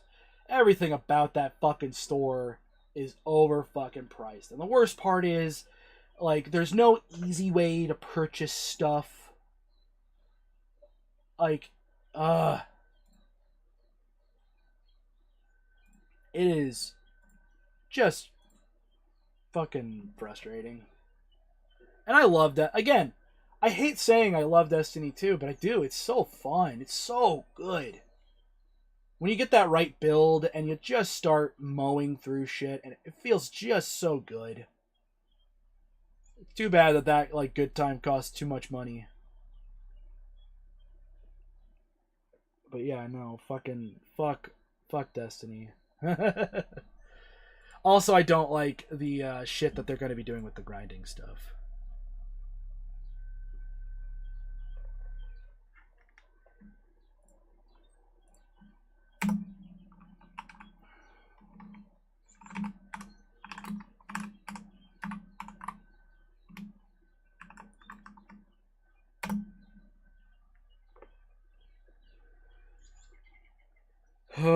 Okay. Yeah, anyways, that's my thoughts on Destiny. I'm not going to stream it because I know for a fact I am not in a... Still a little too warm, and I don't really want to fucking heat up my PC more than I need to. And streaming on just one PC is not pleasant because it really heats my computer up like nothing else. I promise you, though, in the coming weeks, I will figure out a way to make it much cooler in here. Whether it's I'll just figure some way to make it cooler in here because I really do not want my kitty cat to suffer. I don't want to suffer. I don't want Lizzie Bear here to suffer. And thankfully, it's not hot enough to be just insufferable in here yet. But we should be getting electric installed and getting AC running in here before it gets like crazy in here. Oh. Anyways, yeah, it's just been yeah, what a stream. I love that I spent like an hour of it. But yeah, no, I promise you, I am prioritizing getting things set up in this camper. It's just also that I stream. Yeah, when I stream, streaming is basically the only thing that's gonna keep me mentally occupied for a while. At least trying to stream whenever work isn't just completely exhausting on me that I just can't fucking do it. Like, fuck, I'm gonna have to like... Oh, it's hot. I'm gonna have to actually go inside and grab a cold drink. But with that, I think I'm gonna call it a stream. I need to rest my throat because I have been shouting a lot. And I'm already running on a limited amount of voice. So I'm gonna call it here. Sorry, I know I'm repeating myself too much, but like it really is nice though that you and Stoic and it's good to see you again, Stoic. I love talking to you, man. I think that's what I'm gonna do because I sleep out here. So I'm gonna probably go get a fan from inside the house, just so it is not unbearably hot in here. Um, but thank you again, Stoic. It's always nice having you around to talk to again. Um, and also it's just nice to stream and not have to worry about getting a fucking phone call every 10 goddamn minutes. Yeah, I'm probably gonna do that too. I know I need to keep I need to keep Lizzie cooled down. She's not overheating or anything. She's not having any noticeable signs of overheating or anything.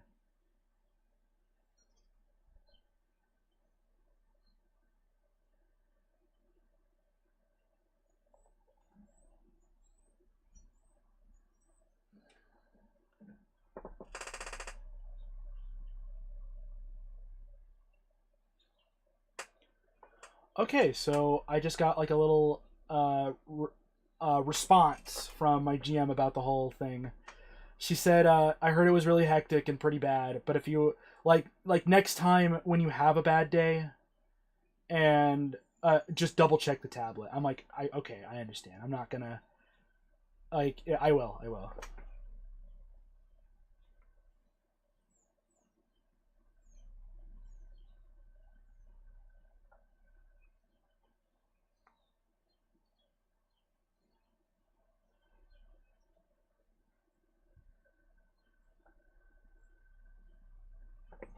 Okay, okay. Thanks to both of you for joining. I will talk to you two next chance we get. I'll see you guys later. Stay hydrated and stay cool because the heat's coming, and it's probably gonna be a rough one. So, uh, love you too, man. Y'all have a good night. Let me find some little music to play as like an outro.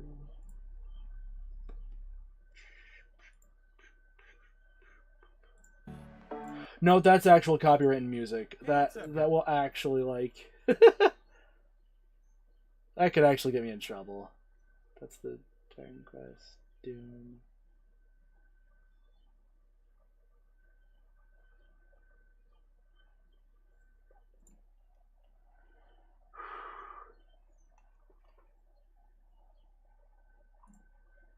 We'll just play the Professor theme like I do every fucking time.